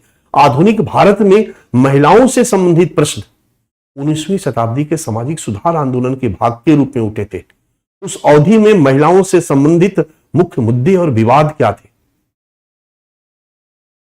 हमारा टॉपिक है women, role of women and women's organisation, महिला और महिला संगठनों की भूमिका। और महिला संगठन मतलब Akhil Bharatiya women association, AIWA, all India women association, all India women Congress, ये सब संगठन है जो 2017 में 2028 में बनाए गए थे भारत में महिलाओं के लिए। ये सब महिला संगठन भारत में रहे हैं जो भारत में महिलाओं के अधिकारों के लिए लगातार लड़ते रहे।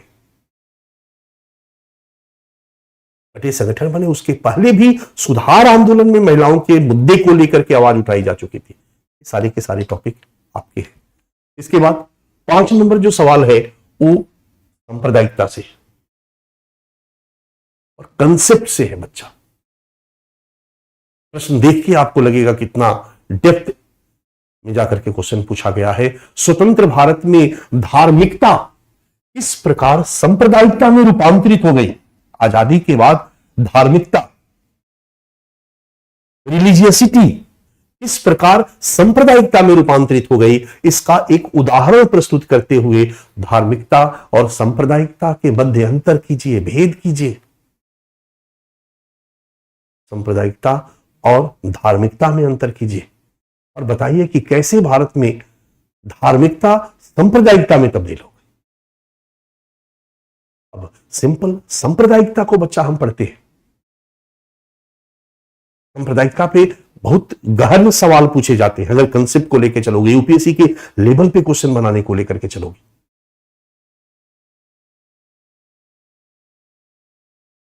कहा जाता है कि एक सांप्रदायिक व्यक्ति धार्मिक हो ये जरूरी नहीं है। एक सांप्रदायिक व्यक्ति खूब पूजा पाठ करे ये जरूरी नहीं है।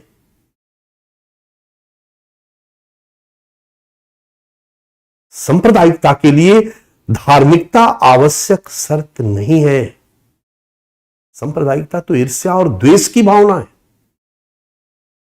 अगर एक धार्मिक समूह का व्यक्ति धर्म के कारण अन्य धार्मिक समुदाय से ईर्ष्या और द्वेष की भावना रखने लगे तो सांप्रदायिकता एक भावना है, एक फीलिंग है, एक नेगेटिव फीलिंग है। व्यक्ति अन्यों से ईर्ष्या, द्वेष, अविश्वास का भाव रखता है, इसी को हम सांप्रदायिकता कहते हैं। और धार्मिकता का मतलब होता है अपने धर्म से लगाव, अपनी धार्मिक मान्यताओं से लगाव, अपने धर्म ग्रंथ, पूजा पाठ, इन सब चीजों से लगाव। तो धर्म से जो लगाव, आस्था का भाव है, ये धार्मिकता है। और दूसरे धर्मावलंबियों के साथ धर्म के कारण ईर्ष्या और द्वेष का जो भाव है, सांप्रदायिकता है। अब सोचो कि सांप्रदायिकता कहीं भी, धार्मिकता हमारे सिलेबस में नहीं है बच्चा। धार्मिकता कहीं भी हमारे सिलेबस में नहीं है। मैंने आपको सिलेबस दिखाया है, सिलेबस में लिखा हुआ है सांप्रदायिकता, क्षेत्रवाद अलग टॉपिक और धर्मनिरपेक्षता अलग टॉपिक, सेकुलरिज्म, यानी सांप्रदायिकता ही टॉपिक है, कहीं धार्मिकता नहीं है। लेकिन अपेक्षा की जाती है कि सांप्रदायिकता के टॉपिक को आप पढ़ो तो इसके कंसेप्ट को इतना डेप्थ में जाकर के पढ़ो कि सांप्रदायिकता से मिलती जुलती और जितनी भी उदाहरणाएं हैं उससे आपका अंतर क्लियर। इसलिए हमें धार्मिकता को जानना है, इसलिए हमें पंथ को जानना है, कल्ट को जानना है, सेक्ट को जानना है। कल्ट सेक्ट पर मैंने पीछे एक प्रश्न भी दिखाया था आपको। कल्ट और सेक्ट पर मैंने पीछे आपको एक क्वेश्चन भी दिखाया था बच्चा।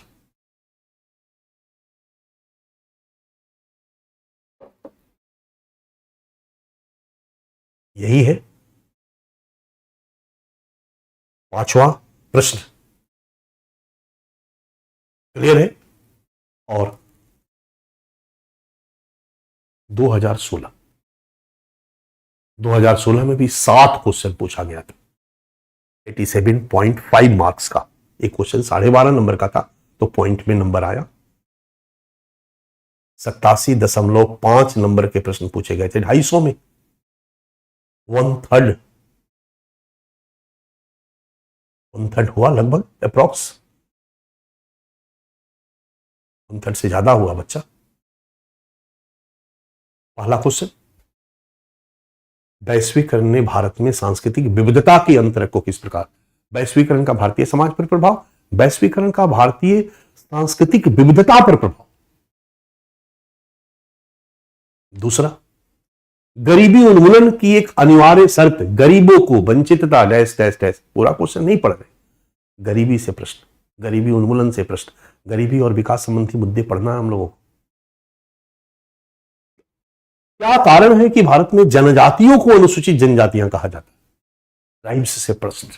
मैंने कहा था ना कि हम इंडियन सोसाइटी में भी ट्राइब्स पढ़ते हैं, क्यों हम इनको ट्राइबल सोसाइटी ट्राइब्स कहते हैं? क्या कारण है कि भारत में जनजातियों को अनुसूचित जनजातियां कहा जाता है?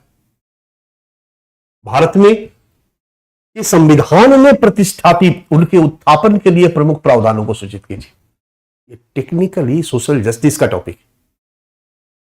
सोशल जस्टिस में एक टॉपिक है भारतीय समाज के अति संवेदनशील वर्ग, कमजोर वर्ग, एससी, एसटी, महिलाएं, बच्चे, ट्रांसजेंडर,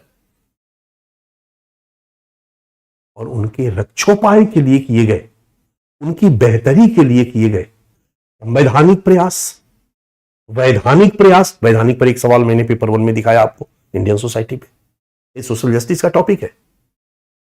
संवैधानिक प्रयास, ये मैंने आपको दिखाया कि इनके उत्थान के लिए क्या संवैधानिक प्रावधान किए गए। नीतिगत प्रयास, योजनागत प्रयास, उनके लिए कौन कौन सी डेवलपमेंट पॉलिसी क्या है, ट्राइबल डेवलपमेंट पॉलिसी भारत की क्या है, या ट्राइबल डेवलपमेंट के लिए भारत सरकार की क्या क्या योजनाएं हैं। हमारे क्लास में जो बच्चे सोशल जस्टिस में हमारे क्लास को ज्वाइन कर चुके हैं, पढ़ चुके हैं, उनको मैंने ट्राइबल डेवलपमेंट पढ़ाया है। उस समय के सारी योजनाएं, नीतियां, संवैधानिक प्रयास, वैधानिक प्रयास डिटेल पढ़ाया है मैंने। ये प्रश्न है जो इंडियन सोसाइटी में पूछा। अगला क्वेश्चन जो है वो नगरीकरण से है, स्मार्ट सिटी मिशन से है। आपके सामने क्वेश्चन है बच्चा, स्मार्ट सिटी मिशन भारत में नगरीय जीवन की गुणवत्ता की संक्षिप्त पृष्ठभूमि के साथ स्मार्ट सिटी मिशन के उद्देश्य और रणनीति बताइए। अगला सवाल रीजनलिज्म से है, प्रादेशिकता से है, क्षेत्रवाद से है। भारत में क्षेत्रवाद का क्या आधार है, ये क्यों संभव हुआ, क्षेत्रवाद के कारण से सवाल है। प्रादेशिकता या क्षेत्रवाद, अंग्रेजी है रीजनलिज्म, वही हुआ क्षेत्रवाद का क्या आधार है। क्या ऐसा प्रादेशिक स्तर पर विकास के लाभों के आसपास असमान वितरण से हुआ है जिसने कि अंततः प्रादेशिकता को बढ़ावा दिया है? अपने उत्तर को पुष्ट कीजिए। छठा क्वेश्चन स्मार्ट सिटी से है बच्चा, ठीक है। और ध्यान देना यहां पर जो पेपर 3 में क्वेश्चन पूछा गया, यानी स्मार्ट सिटी से 2016 में 2 प्रश्न थे। 2016 में 2 प्रश्न थे। 2015 7 प्रश्न 87.5 मार्क्स, 7 प्रश्न 87.5 मार्क्स, ठीक है।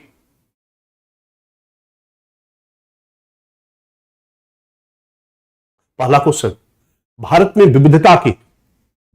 विविधता एक टॉपिक है, वहां से प्रश्न है। दूसरा प्रश्न, बढ़ती हुई जनसंख्या निर्धनता का मुख्य कारण है गरीबी से।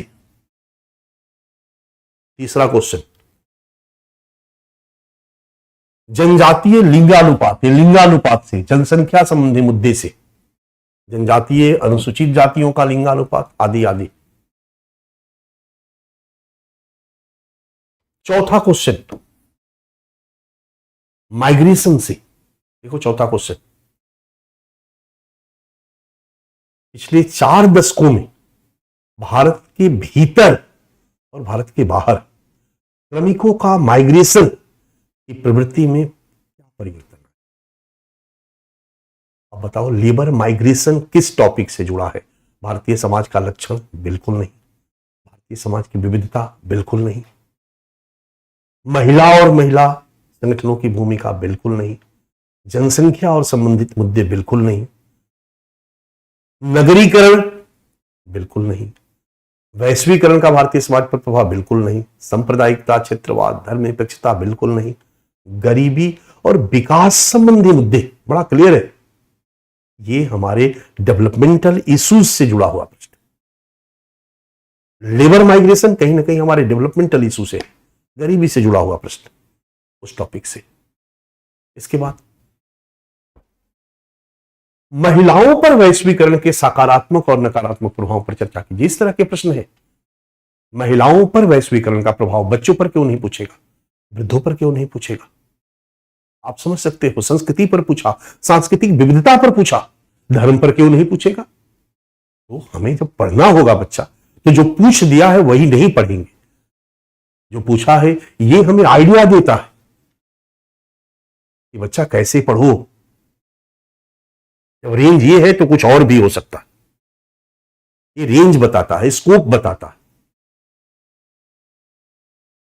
भारत में महिलाओं पर वैश्वीकरण के सकारात्मक और नकारात्मक प्रभावों पर चर्चा कीजिए। छठा प्रश्न है, इस मुद्दे पर चर्चा कीजिए कि क्या और किस प्रकार दलित जाति व्यवस्था से प्रश्न है, भारतीय समाज के लक्षण से प्रश्न है कि दलित सरसने के समकालीन आंदोलन जाति विनाश की दिशा में कार्य करते हैं। जाति व्यवस्था से जुड़ा हुआ प्रश्न है। Caste system, marriage system, family system core topic है इंडियन सोसाइटी की, सोशियोलॉजी की, और ये सब भारतीय समाज के लक्षण में है। भारतीय समाज का लक्षण मतलब भारत में विवाह का क्या रूप रहा है, भारत में परिवार का क्या रूप रहा है, भारत में असमानता, ऊंच नीच के भेदभाव का क्या रूप रहा है, जाति व्यवस्था, ये सब भारतीय समाज के लक्षण में आएगा। भारतीय समाज की, परंपरागत समाज की क्या विशेषता रही है, आधुनिक समाज की क्या विशेषता रही है, नगरीय समाज की क्या रही है, ग्रामीण समाज की क्या रही है, जनजातीय समाज की क्या रही है, ये सारे के सारे भारतीय समाज के लक्षण में आएगा बच्चा। सातवां क्वेश्चन, स्मार्ट नगर, स्मार्ट सिटी मिशन से, नगरीकरण से जुड़ा हुआ है, शहरीकरण से जुड़ा हुआ है, स्मार्ट नगर से जुड़ा हुआ है। 2014 50 नंबर के मात्र क्वेश्चन है, 5 क्वेश्चन पूछा गया है। यही 2013 में भी है। 2014 में 5 क्वेश्चंस 50 मार्क्स। क्वेश्चन नंबर 1, मध्यम वर्गीय कामकाजी महिला, ये महिलाओं से जुड़ा हुआ सवाल है। मध्यम वर्गीय कामकाजी महिला। क्वेश्चन नंबर 2, स्त्री पुरुष अनुपात, लिंगानुपात, जनसंख्या वाले टॉपिक से जुड़ा हुआ सवाल है। Question number 3,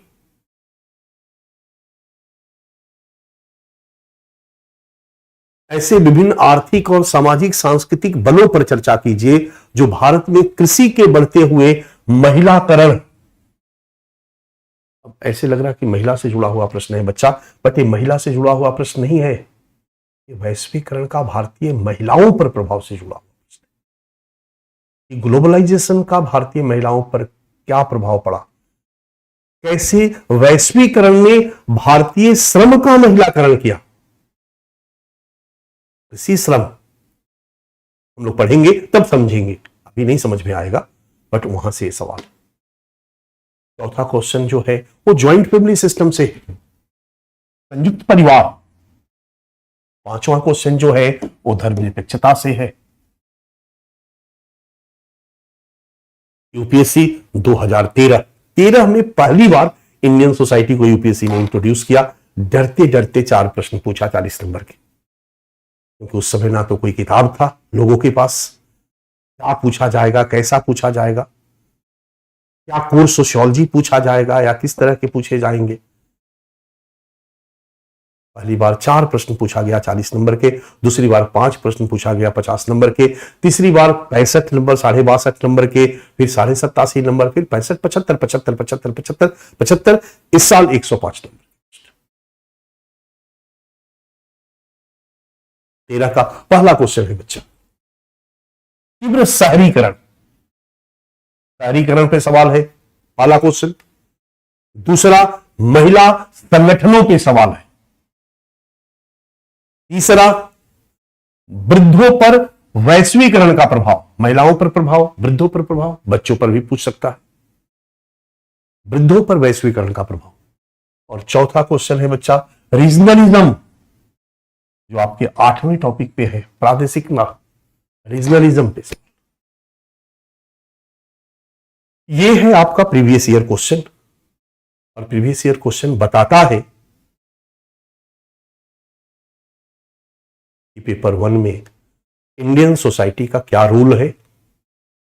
previous year question देखने से दूसरा आइडिया हम लोगों को मिला कि हमें अगर इंडियन सोसाइटी के सेगमेंट को अच्छा से तैयार करेंगे तो निश्चित तौर पर यह हमारी सफलता में प्रभावी भूमिका निभाएगा, बेहतर काम करेगा, क्योंकि अच्छा खासा अंक इससे पूछे जा रहे हैं। हमारी तैयारी का एक प्रमुख सेगमेंट है ये। भले हमने बचपन से नहीं पढ़ा है, लेकिन बचपन से रह रहे हैं बच्चा। इससे ज्यादा फ्रेंडली आपके लिए कोई विषय नहीं है, क्योंकि उसी समाज में रह रहे हो, इस समाज के बारे में आपको पढ़ना है। टेक्निकल सब्जेक्ट में तो या तो आप जानते हो और नहीं तो आप नहीं जानते। साइंस के किसी टर्मिनोलॉजी पे प्रश्न पूछा जाए, गिग इकोनॉमी क्या है, कोई बच्चा या तो बता सकता है और नहीं तो नहीं बता सकता है, बीच का नहीं है। लेकिन मैं अगर पूछूं कि भारत के विवाह व्यवस्था में क्या बदलाव आया, तो कई विवाह में गए हो, बाराती बन के गए हो, विवाह देखे हो, विवाह व्यवस्था में क्या बदलाव आया है अगर नहीं भी याद है ना, तो कलम रुकेगी नहीं, कुछ न कुछ लिख कर आओगे। यह इस सेगमेंट की खासियत है। इसलिए अगर हम लोग थोड़ा सा दृढ़ता से इसको प्रयास कर दे बच्चा, तो मैं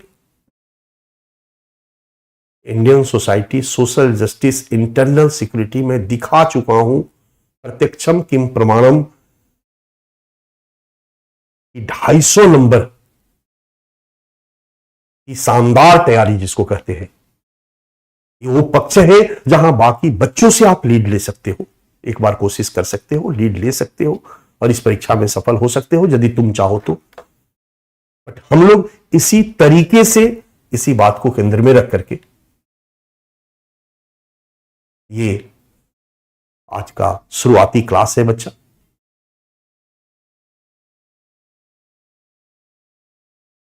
और अभी तक हम लोगों ने ओवरऑल एक डिस्कशन किया। अभी पढ़ाई हमने शुरू नहीं की है, अभी हमने टॉपिक पे डिस्कशन किया, सिलेबस पे डिस्कशन किया, प्रीवियस ईयर क्वेश्चन पे डिस्कशन किया।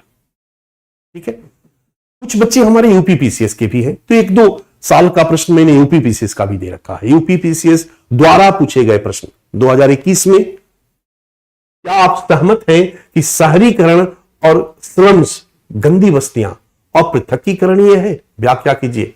शहरीकरण से सवाल है, समावेशी विकास के लिए महिलाओं का सामाजिक सशक्तिकरण क्यों आवश्यक है?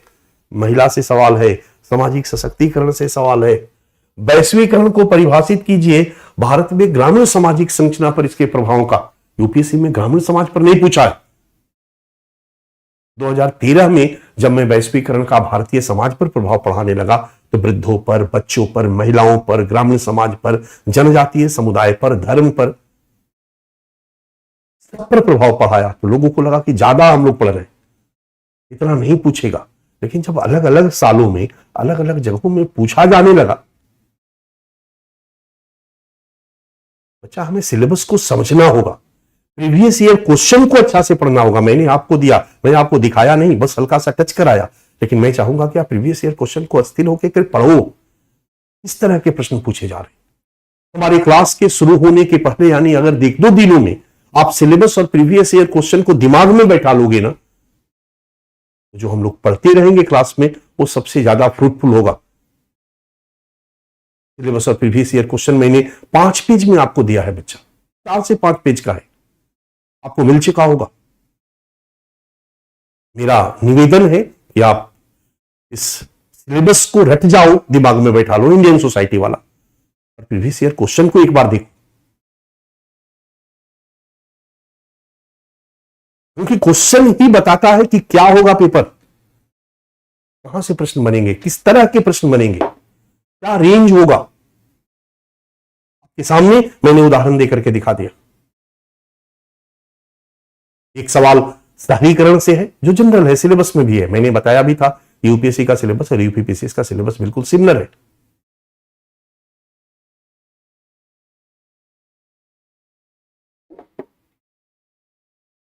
वैश्वीकरण को परिभाषित कीजिए और भारत में ग्रामीण सामाजिक संरचना पर इसके प्रभावों की चर्चा कीजिए। ठीक है, यूपीपीसीएस 2020 में पूछे गए प्रश्न।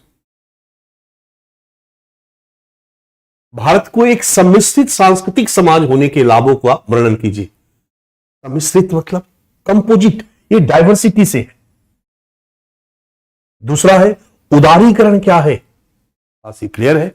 उदारीकरण ने भारतीय सामाजिक संरचना को किस प्रकार प्रभावित किया। बच्चा, जब हम वैश्वीकरण की बात करते हैं तो वैश्वीकरण का पार्ट है उदारीकरण। इन 1991 जुलाई 1991 में भारत ने एक समझौते पे हस्ताक्षर किया। इसको हम वाशिंगटन कंसेंसस के नाम से जानते हैं। ये समझौता भारत, वर्ल्ड बैंक और आईएमएफ के बीच हुआ।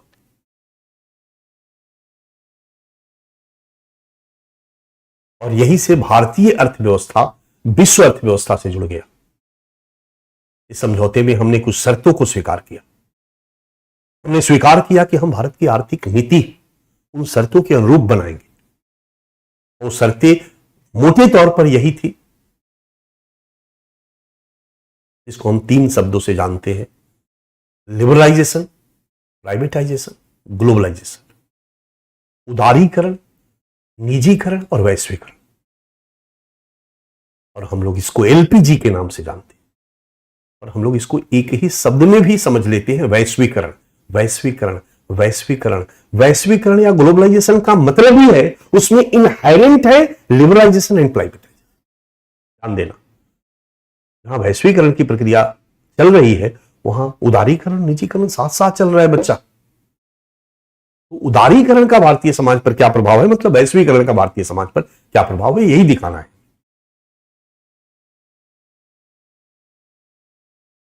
एक तीसरा क्वेश्चन है, रिवर्स माइग्रेशन क्या है, विपरीत प्रवास क्या है।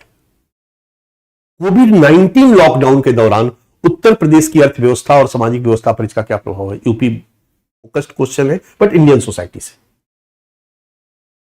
जब सहगांव से कोई शहर रोजगार के लिए जाता है तो ये माइग्रेशन है, बट किसी न किसी कारण से शहर से जब वापस वो गांव में चला आता है, इसको रिवर्स माइग्रेशन। और आपने देखा होगा कि 19 का कोविड का लॉकडाउन जो है बच्चा, इसने बहुत तेजी से रिवर्स माइग्रेशन को संभव बनाया। शहर से लोग पैदल अपने अपने गांव की तरफ चल दिए। उस पर प्रश्न, मैं बहुत प्रश्न की गहराई में नहीं जा रहा हूं, प्रश्न का उत्तर समझाने का आपको प्रयास नहीं कर रहा हूं, क्योंकि अभी तक हम लोगों ने पढ़ा नहीं इसको। अगर पढ़ लेते या पढ़े होते तो इस पर चर्चा लाजमी होती।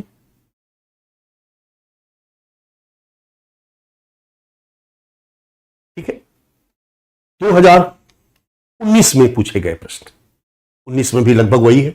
मलिन बस्तियों में मूलभूत नागरिक सुविधाओं, शहरीकरण,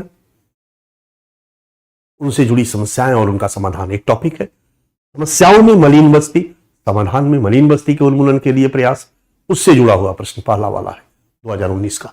दूसरा क्वेश्चन है, उत्तर प्रदेश में जनसंख्या वृद्धि, पॉपुलेशन आपका एक टॉपिक है। पॉपुलेशन ग्रोथ उसका एक सब टॉपिक, मेन टॉपिक है। पॉपुलेशन ग्रोथ यूपी में, उस पर प्रश्न है। तीसरा क्वेश्चन है, भारत में जनजातियों के सशक्तिकरण में, ट्राइबल सोसाइटी, ट्राइबल कम्युनिटी, पहले भी इंडियन सोसाइटी में पूछा गया, यूपीएससी में, यहां पर भी पूछा गया। चौथा क्वेश्चन है, भारतीय संस्कृति विविधता में एकता का प्रतीक है, diversity in India, diversity in India, इस पर प्रश्न है। पांचवा प्रश्न है, धर्म तथा निर्जातीय हिंसा की राजनीति मूलतः धर्मनिरपेक्षतावाद और धर्मनिरपेक्षीकरण की राजनीति है। सेकुलराइजेशन से प्रश्न है, टॉपिक का केवल नाम आइडेंटिफाई करो। नगरीकरण को परिभाषित कीजिए, बढ़ते नगरीकरण से उत्पन्न समस्याओं की चर्चा कीजिए। हमारा टॉपिक है नगरीकरण या शहरीकरण, एक ही है, urbanisation, their problems and their remedies. प्रश्न है कि शहरीकरण क्या है, शहरीकरण के उत्पन्न समस्याएं क्या क्या है, प्रॉब्लम्स क्या क्या है। 2018 में बच्चा एक प्रश्न सांप्रदायिकता से है, सांप्रदायिक हिंसा से है। दूसरा प्रश्न भारत में महिलाओं की स्थिति से है। तीसरा प्रश्न धर्मनिरपेक्षता से है। चौथा प्रश्न भी धर्मनिरपेक्षता से है। देखते जाओ, सेकुलरिज्म पे 2-2 प्रश्न है। पांचवा प्रश्न भारत के महिलाओं पर वैश्वीकरण के प्रभाव से है। और छठा क्वेश्चन, वैश्वीकरण क्या है, भारतीय सामाजिक संरचना पर इसके प्रभाव की विवेचना कीजिए। आपने देखा होगा कि यूपीएससी के बहुत सारे प्रश्न यूपीपीसीएस में रिपीट है। यूपीएससी के बहुत सारे प्रश्न यूपीएससी में रिपीट है। यह है बच्चा आपका सिलेबस, आपका प्रीवियस ईयर क्वेश्चन,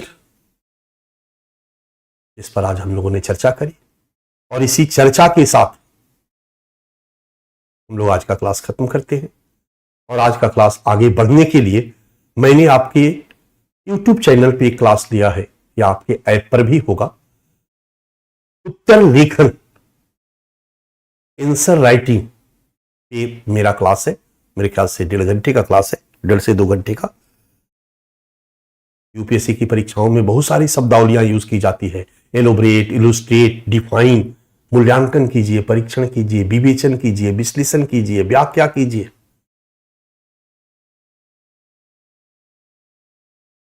इन शब्दावलियों का क्या मतलब है? अगर प्रश्न के अंत में ये शब्दावलियां है तो किस शब्दावली की क्या डिमांड है, क्या अर्थ है, क्या तात्पर्य है? और अगर आपके प्रश्न के अंत में शब्दावलियां है तो उसके आंसर की फ्रेमिंग क्या होगी? इस पर मैंने एक क्लास लिया है, जो आपके YouTube चैनल पे भी पड़ा हुआ है और आपके ऐप पर भी पड़ा हुआ है। तो मैं अपेक्षा करूंगा कि आप आज उस क्लास को देख लेंगे, ताकि आपके आंसर राइटिंग का एक आइडिया आपको मिल जाएगा कि कैसे हम लोगों को आंसर राइटिंग करनी है। क्योंकि क्लास के साथ साथ मैं कुछ क्वेश्चन भी देता जाऊंगा, संभावित प्रश्न, कुछ उसकी फ्रेमिंग पर चर्चा करता जाऊंगा। तो मैं उम्मीद करता हूं कि आपकी आंसर राइटिंग भी साथ साथ होती चलेगी। पारिभाषिक शब्दावली का एक बुकलेट आपको मिला होगा। अरे तो 4 पेज का सिलेबस और प्रीवियस ईयर क्वेश्चन को एक बार और देख लीजिएगा, मैंने आपको दिखा दिया, एक बार और देख लीजिएगा, धीरे धीरे उसको समझने का प्रयास कीजिएगा। पारिभाषिक शब्दावली धीरे धीरे पढ़िएगा, 1 आध घंटा कभी उस पर देख लीजिए सरसरी नजर से। और क्वेश्चन आंसर फ्रेमिंग का जो क्लास है उसको आप कर लीजिए, ठीक है। मैं यही आपसे उम्मीद करता हूं, ठीक है। और फिर हम लोग कल से अपना टॉपिक पे क्लास करेंगे, और हमारे टॉपिक का पहला टॉपिक है भारतीय समाज की विशेषताएं। यही टॉपिक है मेरे ख्याल से, भारतीय समाज की विशेषताएं, भारतीय समाज की विशेषताएं, भारतीय समाज की विशेषताएं। इस टॉपिक पे कल हम लोग क्लास करेंगे। Okay, so thank you. Offline आदत पड़ गई है, thank you offline, thank you online करने की, बट थैंक यू हमारे ऑनलाइन के स्टूडेंट, ठीक है। तो एक बार आज पहला क्लास था, आज हम लोगों ने थोड़ा डिस्कशन कर लिया, हम लोगों ने सिलेबस को देख लिया, प्रीवियस ईयर क्वेश्चन पे चर्चा कर ली, एक आउटलाइन हम लोगों ने बनाने का प्रयास किया। ओके, हम लोग कल से इस क्लास को आगे बढ़ाते हैं। Done. Thank you, thank you, thank you.